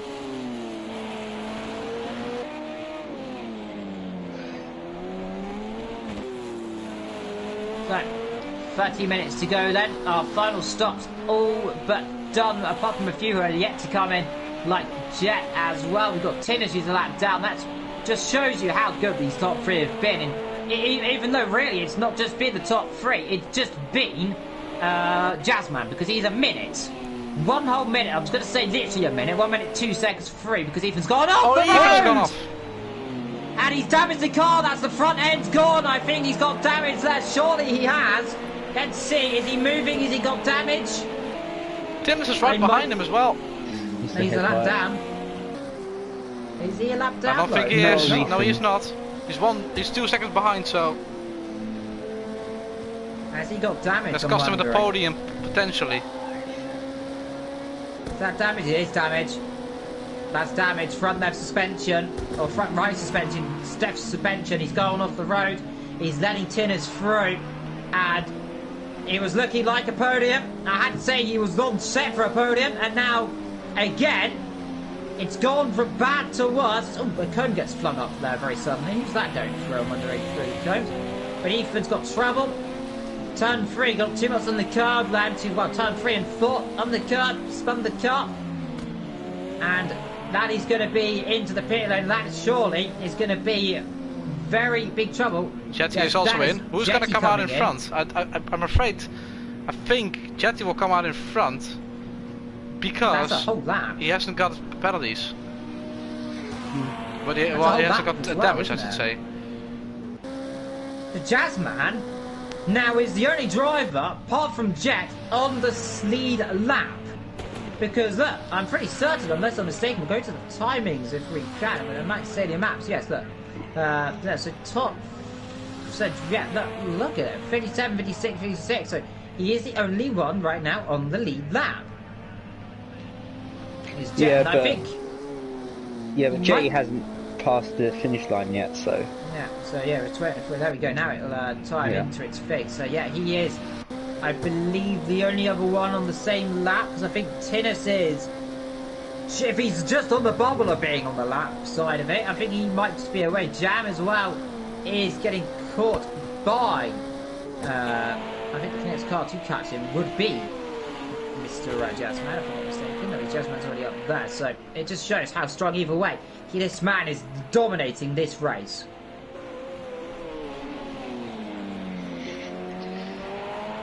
I hope it's just this race he dominates this much by, because otherwise it's going to be a fairly boring season. Yes. Well, Ethan comes out now. He's going to come out with Slicker, I imagine. He's going to come out to the head of them. So he joins in Slickerland. Meanwhile, in the pit lane is McCoy's, who's stopping for a bag of walkers.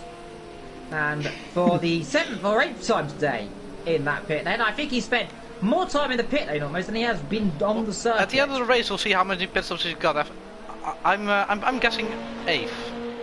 This is an 8th pit stop. I'm guessing. Yeah, I imagine there's quite a few as well. Hello, cameraman. Racing at Home is in now. Racing at Home in the pit lane. Whilst we watch. We're looking at a hill, which is apparently more important. The hills are alive as he can pass through where he last went off. Slicker and Ethan pretty close together. A lot of fuel as well. He's overfueled the car as well. That's not gone well. That's gone from bad to worse. He wasn't planning on stopping. He wasn't planning on stopping again. So his pit strategy still set. I think Slicker's got enough either to go to the end as you roam in the pit lane through his stop. Racing at Home's in. That is, of course, he's taking on fuel right now. So that's why he's going up the fuel load. Someone spun somewhere on the circuit, I just noticed. Is that Gio? It's not Gio. It's not Darian McKay, but someone's going very slowly there just around that area as Wim Stratus goes through on his way. He's doing some tyre warming or something for the crowd. Something to look at. Slicker's still pretty close to Ethan. Take a look at their. They keep battling. And in front of there, I think it's Racing at Home is pretty close to a lapped car. Let's see if everything goes. Yeah, he's passed.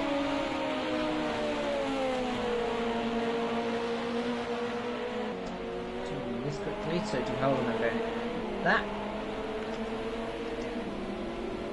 So, meanwhile, Ethan is getting caught bit by bit right now by Slicker.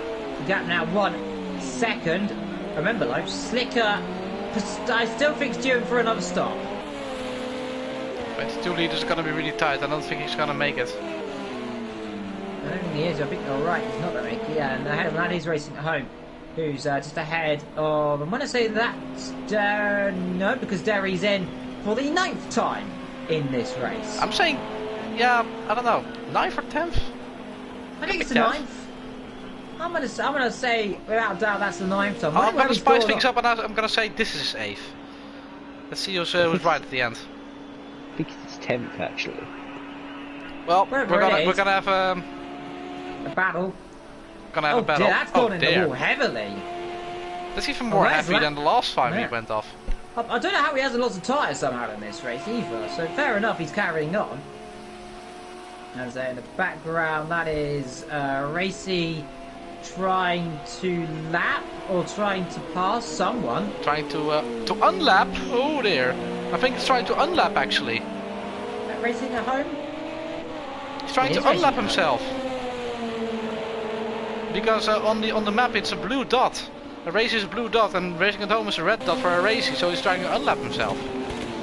Just be careful you don't end up running into the back of him here. And Paul Racing Home's been punted a few times in this race, and he's getting a bit feisty as he looks to go and try and pass him. If I was Racing at Home, I'd let this guy through, in my opinion.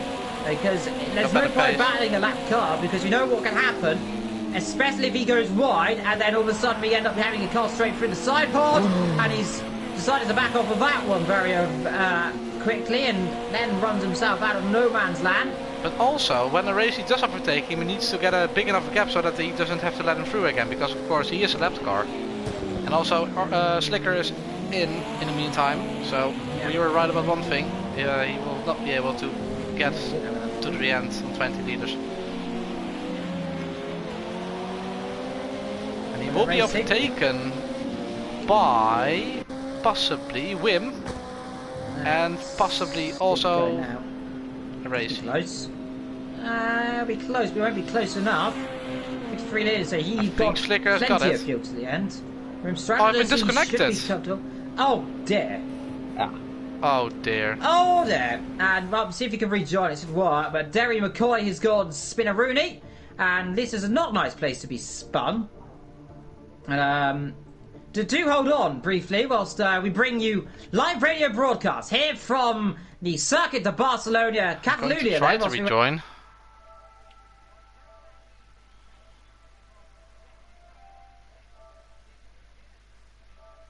Oh, what's going on ahead there? I'm wondering, as Vetro rejoins our lobby. And that is Slicker getting out of the way, and that is Wimstratidus. I think he's been off. You know, I think he has been off. Because he was ahead of the two in front of him, I think, coming out of the pits. Yeah, he was. So what has happened to Slicker? All of a sudden, we've missed it, and that is Costinus behind him. Well, Slicker was in the pits earlier, so maybe that's where he lost the time. Yeah, of but course, he I cannot came see what's out going ahead on. of them. Interesting. Very interesting stuff indeed. Well, 23 minutes to go. Racy closing up. That's still racing at home up the road. No, is that Ethan actually? Is that Ethan in between them? It is Ethan in between them. I'm So there again. Ethan in between. And Racy's caught up to Ethan. So it's Ethan who I think's gone up because he's now behind racing at home. I think he was behind racing at home before. I don't know. This is the thing. It's very easy to lose track of this. And I believe you've all connected up. Looks like better as well. So that is back. good to see. So Ethan closing up to racing at home. Stratidus is somewhere on the circuit. I think he's coming through turn 3 right now. There he is. Behind them is a Racy getting caught by Slicker. Let's take a look at the battle between Ethan and I think he's getting a punch on there. Racing at home, starting to drop back to second lap slower. So Ethan's looking for at least the top 7 in this race. Backwards, keep an eye out what's going on backwards as well. As Stratidus, a Racy and Slicker are battling he's lost the away. rear end. Slicker, and that is Tinus. Take a look up front. I think closing Ethan's got a good up as run, well. possibly. You never know. And there is also Derry in the pits for his 10th, 11th or 12th time? Or 9th, 10th or 11th time? Possibly. Big time, but I think now Slicker should be getting away. Now this could be working quite well for him. If he lets Tinus through in a good way here, in a very nice location, he could try and get through. That's not letting him through, I suppose. Spectacular. Meanwhile, though, these two have now very much caught each other, and Ethan very much on the back right now of this car, and I think he's going to be having a good chance down towards turn 1. Let's see, Slipstream, is he close enough to go up the inside? Is racing at home defend it? He is defending. He does. Forces him to go around the outside. Now he's brave around the outside. Stop that. All the way around the outside. He runs himself out of road, though. Now be careful to be rejoining. Doesn't end up doing a Lando Norris on Stroll or Perez, at least. So very lucky stuff there. As Slicker did not capitalise on this. But he's gone off. Woo! Did he catch it? He did catch it. He did. What a save. Hats off to him there. That's a great save. Just before his own corner. It's almost gone off. Racy goes off for a Racy corner. I'm wondering who that is. That Jazzman. It is Jazzman, isn't it? Jazzman is wanting to get through it. Gets through one car very easily. But still, there's about 4 left cars in front of him. Yeah, that'll be Tinus and Slicker. So that'll be Slicker just ahead, and that'll be Tinus. By the way, Tinus, after his mistake, back up to P3. Oh, he's gone off. One of them has gone off. That's Slicker gone off. It is Slicker. He's in the wall. He is in the wall. That is a very, very fortunate thing. Jazzman was not closer then. I think that's the scariest moment Jazzman's had this whole race, I think. That's the thing with endurance racing. It ain't over until it's over. Anything can still happen, to be honest. And it usually does. As from Stratidus there, I'm seeing randomly popping in the chat. Well, in the main chat, so he's either disconnected from a party or something's happened there. But Wolf, Ethan, he's right at the rear again. He's up the rear end. Oh, that's late. Very late move there, and that is definitely defending. Hard, round the outside. Can he do it this time around? He's got alongside, he's through. Round the outside. How about that, my friend? Round the outside, and racing home is not happy about that one for some reason. I don't know if that was contact or not, but whatever it was, that was brilliant. Don't think Ethan did anything wrong there. No, I mean, the way he defended coming up to that, he can't really be too outraged if that actual overtake. I mean, you can't be defending like that, to be honest.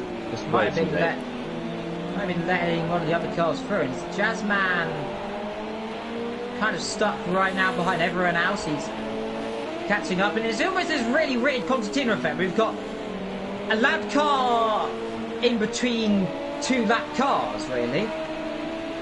We've got 3 different laps right now on the same camera screen. That's And Tracing home, getting lapped by Jazzman, and now Jazzman is now going to lap the car ahead, and that is Tinner's. For the first time, and that'll be lapping even for the second time. In the pits comes Jerome, and that is for damage, I imagine, because that'll be a very odd way to be in the pit lane that earlier on. So let's see if he's got damage, shall we, on the roof camera. And yeah, that does look a bit weavy. Yeah, on the right. Here's some damage on the right. Right side damage then, so more struggles for him. Jazzman though, on his merry way for a victory, but he has got to survive 17 minutes of driving. And remember though, this podium's going to be with the new boy Jet, unless something catastrophic happens to him, which I hope doesn't. But you know me and cursing, but Tinner's right now closing up on Ethan. Ethan, who was on for a podium until I said it, and then he's 7th. Has got what, about 12, almost 15 seconds up the road, so I don't think he's going to be closing up on that one anytime soon. Slicker down in 11th position. He's going backwards in this race. He's not having much luck after his 2nd spin of the day. But still, all 15 drivers in this race of the 16 that started. Well, I just wanted to express my my respect to everybody who's still in the race. Personally, I don't think I would be able to do this for 2 hours straight. So anyone who's still in this race, it's especially Derby, who's now 22 seconds behind, is still in the race. It's 22 minutes. That's what I said, right? It's 20 seconds. Oh, well, I don't really say minutes that often, so 22 minutes indeed. 22 minutes behind. 23 now. And a lot of respect to everybody. Yeah, absolutely. Carrying on, look at the pace though. The Geo as well as McCoy, both 10 and 15 seconds off the pace of the leader. And the leader is catching Tinnis. Do you think Jazzman's probably going to be like a bit, have a smile on his face seeing Tinnis right now getting lapped? I wouldn't, because just in case karma goes and bites you back for, you know, being a bit too smug. Yeah, well, what's out though, because they're catching up to Ethan as well, so this is going to be a really awkward 3-way lap traffic battle. Yes, I think at this point Jazzman's just going to back off slightly and just let them do what they need to do. He doesn't want to end up getting involved in another man's accident, like they say. It's marathon, not a sprint, and right now Jazzman is on the fast track marathon, I might say.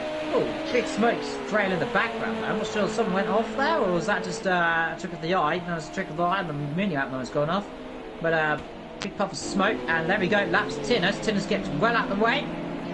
Fair play to him, and now he's got Ethan to lap, and that will be the entire field then lapped. Bar one.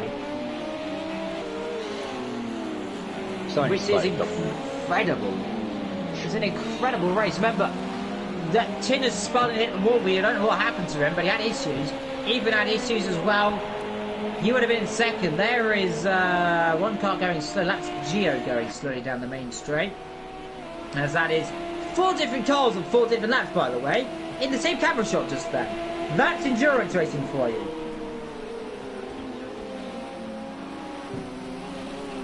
Shame it's not 4 different cars within 4 seconds of each other.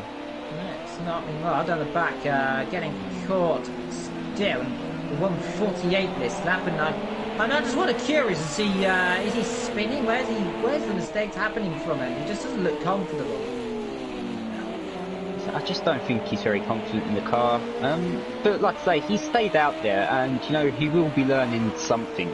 You know, at the end of the day, and that's the most important thing. You know, there's no such thing as failure unless you fail to learn from it. So I think if he finishes this race, I think that is a success for him, and he'll definitely take that on board, and I think he'll build some confidence from it coming into the next race. Which Stratless, meanwhile, closing up to lap the driver as well, who's gets out the way very easily on the inside because he made a small mistake there. But again, like I said, I feel so sorry. He's struggling so much. He must be new as well into Tier 1. I'm not sure exactly the pace, or if he's got issues, maybe a controller or a wheel issue. Who knows what the issue is? But definitely does not look comfortable in that car whatsoever. And of course, like I said, we've all had it. And when you're new, when you're struggling, when it's just not your day, you can't get anything right, you go downhill. We've seen it with, especially, remember, Skull last season was about 15 minutes off the pace in one of the races. So, you know, and he retired. McCoy is 23 minutes of the pace is carrying on. It just shows how committed and how strong of a driver he is. And I'm going to give him the golden star of the day if he carries on. While talking about potential driver of the day, Jetty on his debut, so far second position. But then again, you got a question: is driver of the day the man who's just dominated?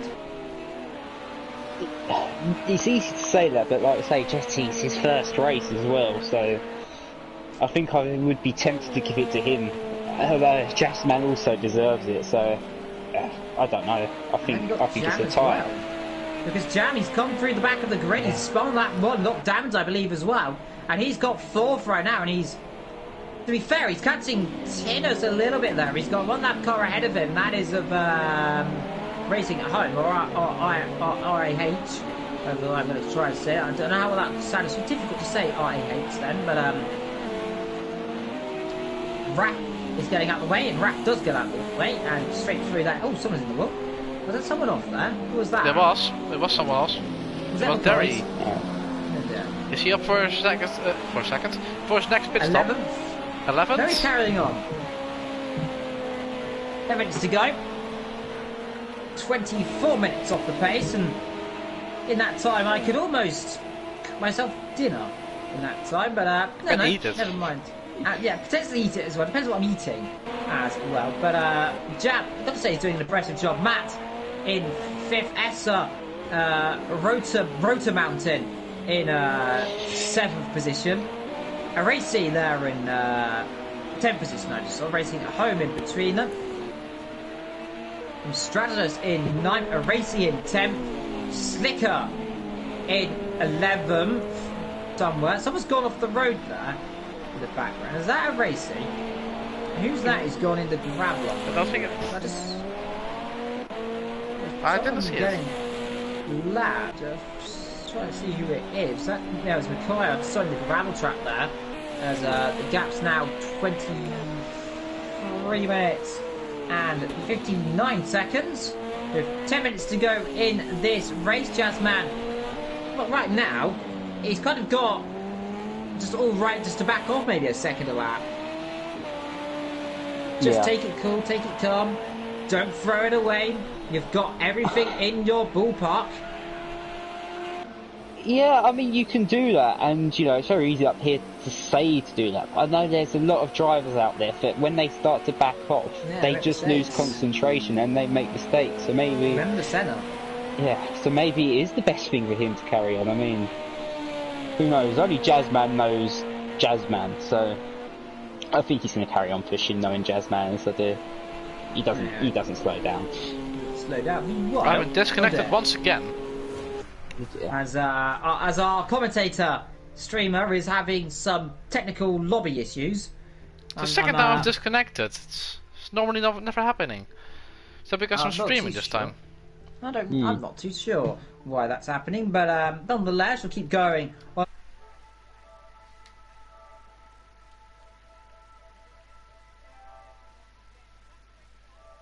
Earlier on, when we came together, Wolf, and now they're getting a little bit frisky again. Yeah, this is a battle for Heresy to unlap himself, and Racing at Home, I think, you know, just let him go at this point. It's the safest thing to do. You know, he's been racing for 2 hours. He's got a minute gap to the car behind. Oh, well, and never mind, you never know mind, what? It doesn't never matter. mind. It doesn't matter. It doesn't matter at all because crashing the wall just when we sell it in front. Was crashed? Oh, someone else is off. Someone else is off. Yeah, someone else. That's who's that? Is that Slicker? It is Slicker. Yes. Now, well, I do say joint spinning in the gravel trap, but I that's disconnect a bit. and all hell breaks loose. What a timing. Yeah, basically just happened there. But Slicker spins, Aracy spins in the Italian team, Mexican team, Oh, I've returned again. and spinning, struggling. But Aracy spins The the car, timings are slick spin. they were calculating itself, but I'm back. Oh, it's going to carry on. Carries on while our Super Trooper down the back. How's he doing? Oh, his car isn't doing well. His car doesn't look very good, but mentality's sake, I think he's doing pretty well right now. His last lap 147. It was. This lap is a 148. Still probably quicker than I can do a lap round here, but you know, was 14 seconds will do. Oh dear. And that to me looks like a rare. That looks to me like an error issue, Wolf, don't you think? I'm sorry, I didn't quite catch that. Stability or something. I'm not too sure what that issue could be, but you think like that early? It could be. I think what he might be struggling with, because I think he's on pads, just being smooth, and he might be tipping the car into a spin. But it's so hard to tell because these cars are quite jittery anyway. So. I mean, well, I've distracted him before his front stop, so we For thought he could leaders. make it. Now I'm wondering how much fuel has Tinner's got. He will make it, you know. So Yeah. I think I was correct then in my theory, unless he is fuel saving, which doesn't look like it, but Yeah, he's lifting off. definitely taking it cool. Well, I don't. He might not make it either way because it was 2.5 liters per lap. 6 minutes to go. I Just think on no, you might 6 be right, laps you might though. not have enough. About what, 4 laps? He's not got enough gap to pit if he wants to maintain third. Yeah, drop him all the way down to at least 4. That would promote the jam up then. Well then, keeping an eye out on the sky, and it's beautiful sunshine and a little bit of clouds in the distance, but apart from that, quite warm day on this beautiful circuit as we go through the last corner on board with McCoy. We're just seeing, look at the rear end, it does not look planted at all, does it? No, like I say, I think it is just perhaps a driving style issue. Ooh. Gets out the As he's up. not, yes. I think he Jazz might man, I be. Yeah. I think maybe he's just There's something. turning full lock all the time, and I think that's what's causing some stability issues for him. Indeed, you might be right there. I don't know who that was then who's got overtaken. I'm It's still a yellow learning. car. It was a yellow car, but I don't know what yellow car it was. But is it Matt? Is it Matt? It is Matt. Must There be we go. Matt. Must be Matt, and it is Matt. And Matt is in kind of a little bit of no man's land right now. He's 48 seconds behind. He's 18 seconds ahead of his good old friend. Ethan, meanwhile, is in literal no man's land because he's literally got the same gap ahead and behind. Well, He's there's catching there's only one person really in no man's land, and that's the guy in last. I mean, how much of a no man's land is this? I mean, you know, give him a break. He's going on well. I mean, oh dear, oh that's a walk. Well, oh, is he got it out? No, he just taps the front there and gets himself back going. Be careful, there's no cars coming, which there isn't, luckily. Well, there is. There is, but it's a bit further back, and he'll get himself out of the way by that point. I hope so. We thought about turning in there and gets out of the way, so it's all the learning experience, all the learning bus there, and that there will be. Is that Matt this time around? It's not It Matt. must be I think that's Jazzman. Just Man this time. Right, let's run on board Jazzman. Jazzman's probably a little bit nervous Oh dear. right now, I imagine, as he gets through, and that is not really what your race leader wants to be seeing behind him, but ahead of him just there, was that slowing up right in front. I think Jazzman, though, he just gets away with it. He just realised about the issues there. But with just under But it could 4 also minutes to go. it could have ended really differently because if Derry went to the inside at the same time. Then we've got calamities. Indeed, people say how long is that? It's got 4 minutes to go. This 2-hour endurance race. So far as we are looking at Derry McCoy struggling around this circuit, which is easy to do. It's how everyone imagines sim racers to be bulletproof drivers who will never make mistakes. Well, this is just showing you that they do have a human side. They are human after all. And sometimes they struggle even in the top tiers. Jazzman, though, he's a man who is the complete opposite of struggling. He's made one mistake. Apart from that, he's been about as bulletproof as some bulletproof glass. Which is very bulletproof, normally. Except you're in a Tesla. Yes. Except you're in the Tesla. There we go.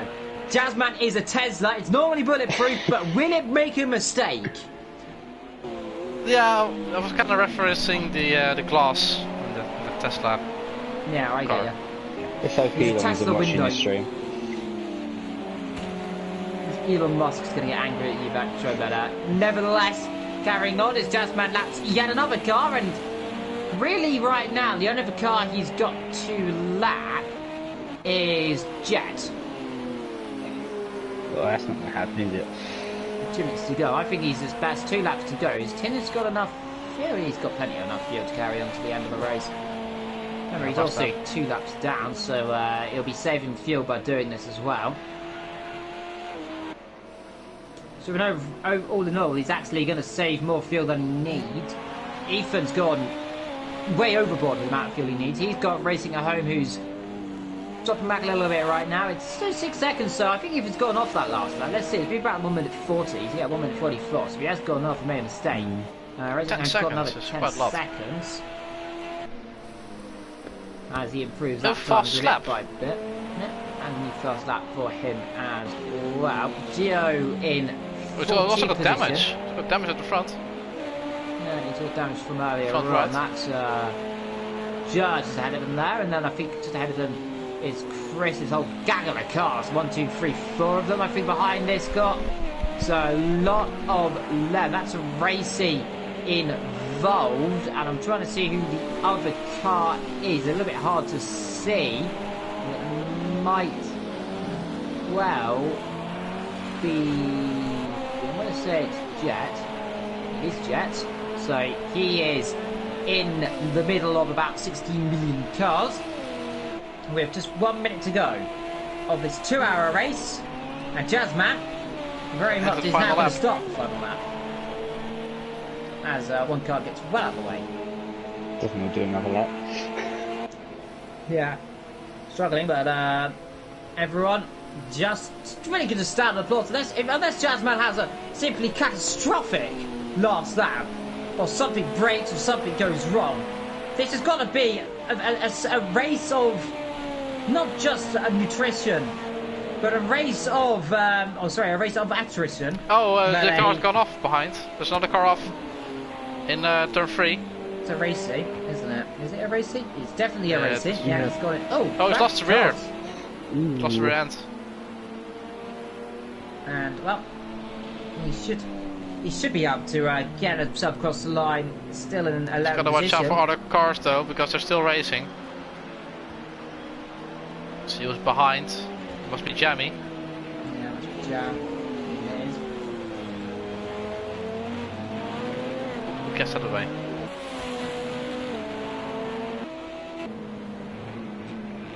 Meanwhile, though, up through the top of the circuit, he's got one left-hander, one right-hander, and then a chicane, and then one more right-hander to go. Jazzman, he's been leading from start to finish. He took the lead, and as normal as I say it, for Jazzman, he stayed there. And Jazzman exits the chicane, comes to the line, and he will win. Here to say, he will win the Spanish Grand Prix. He will win in style. Jazzman takes top step on the podium. Dominant.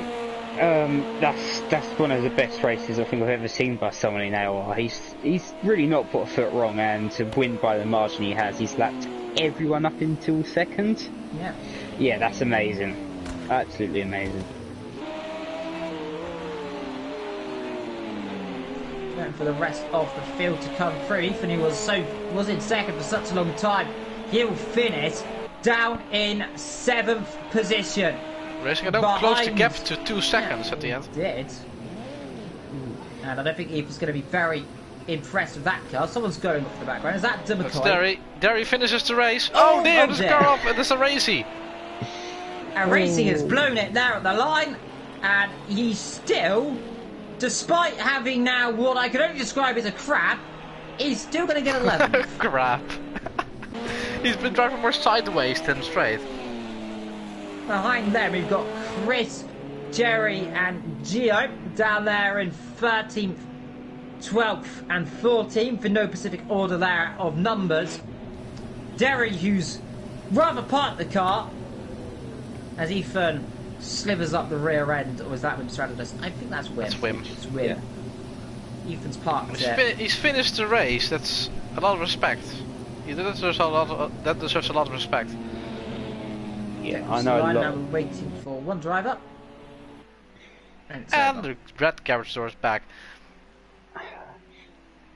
Well, Jazzman wins a dominant victory then here today in the Circuit de Catalunya Barcelona in Britain. Jetix in second, Tinus the boy in third, Jam in fourth, Matt in fifth, Essa ahead of Rotorai in seventh. Racing ahead of Slicker, Wim Stratus ahead of a Racy, Jerome the Bohm in 12th, Chris in 13th, Gio in the 14th, and Derry is in 15th. And one driver out of the race. 9 pit stops at the end. Yes, so I think I got closest then on the pit stop then. I thought it was about 9. So to your winner today, Jazzman. Rather dominated that race from start to finish. I think you're a little bit surprised like we are. How are you feeling? Are you okay? Because that was a bit too much of a victory. Well, to be honest, I wasn't too pleased with my second stint performance. I just couldn't get into a rhythm because of just constantly coming up to blue flag guys.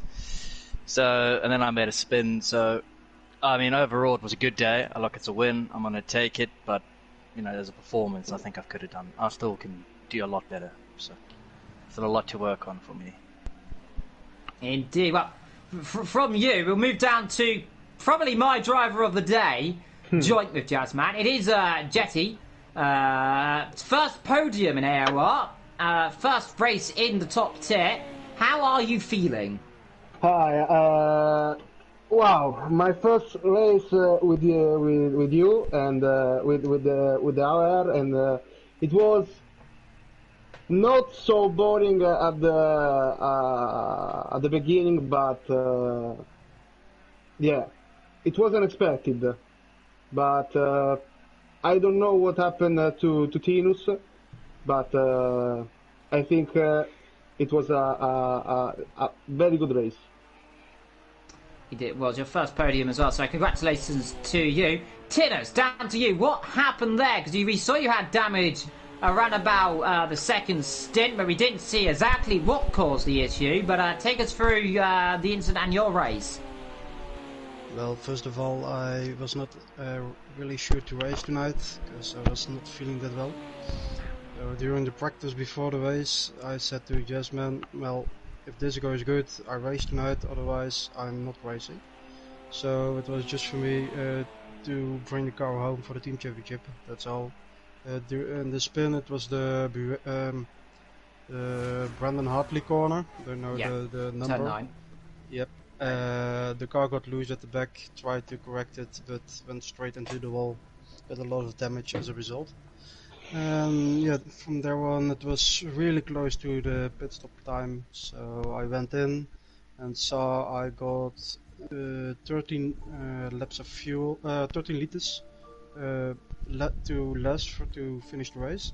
So I had to fuel save all the third stint, and at the end, yeah, I managed to do it with 1 liter to spare. Indeed, and on to our next driver of those that have joined. It is Mr. Graham.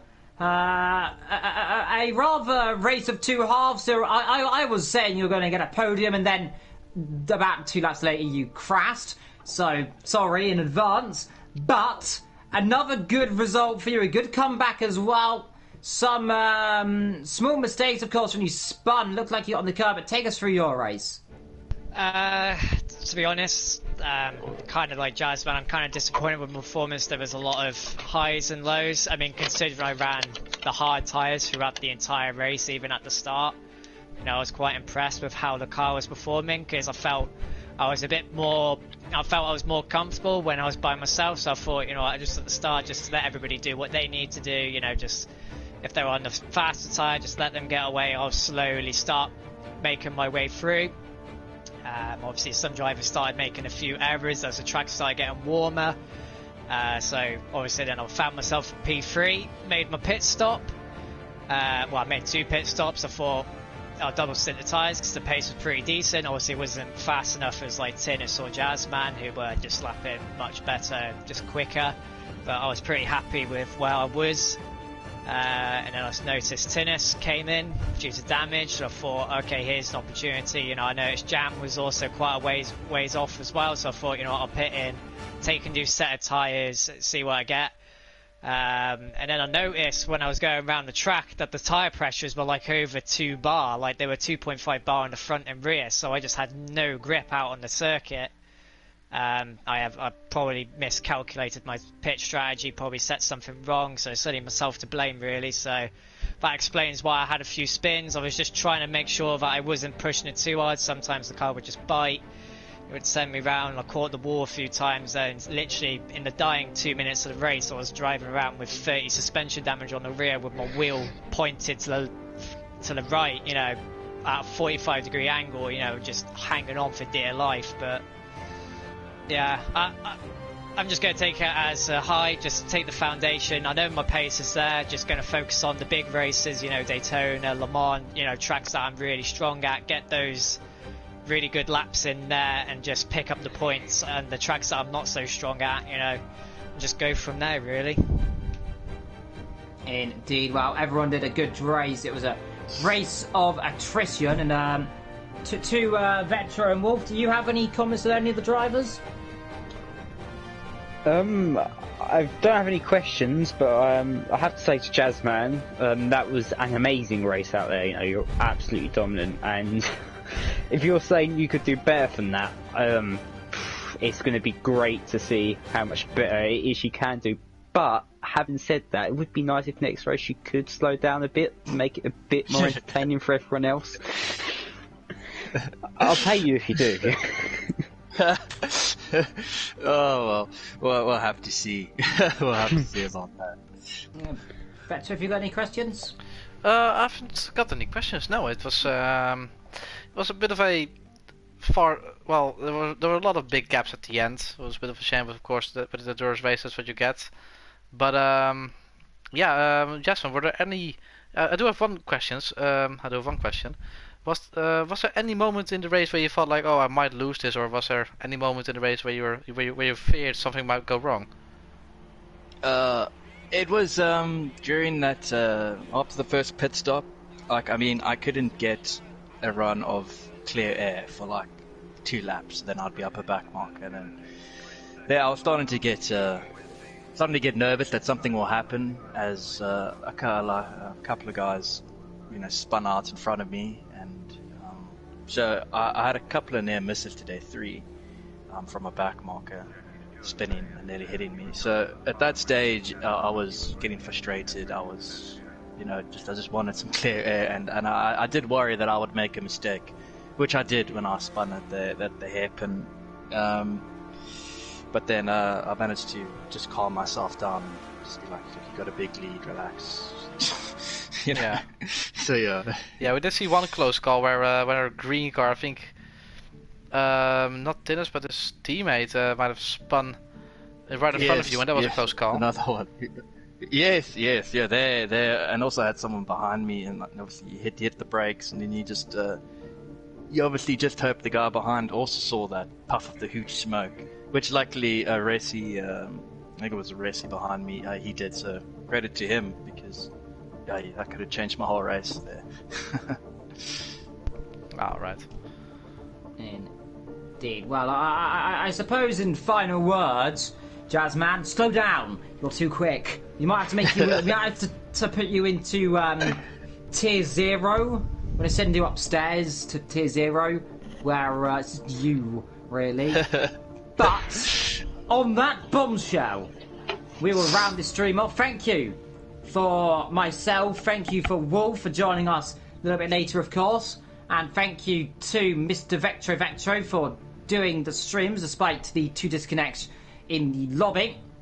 No problem. Until next time, I've been Evil, Wolf's been Wolf, Vectro's been Vectro, and until next time, take care and ta-ra.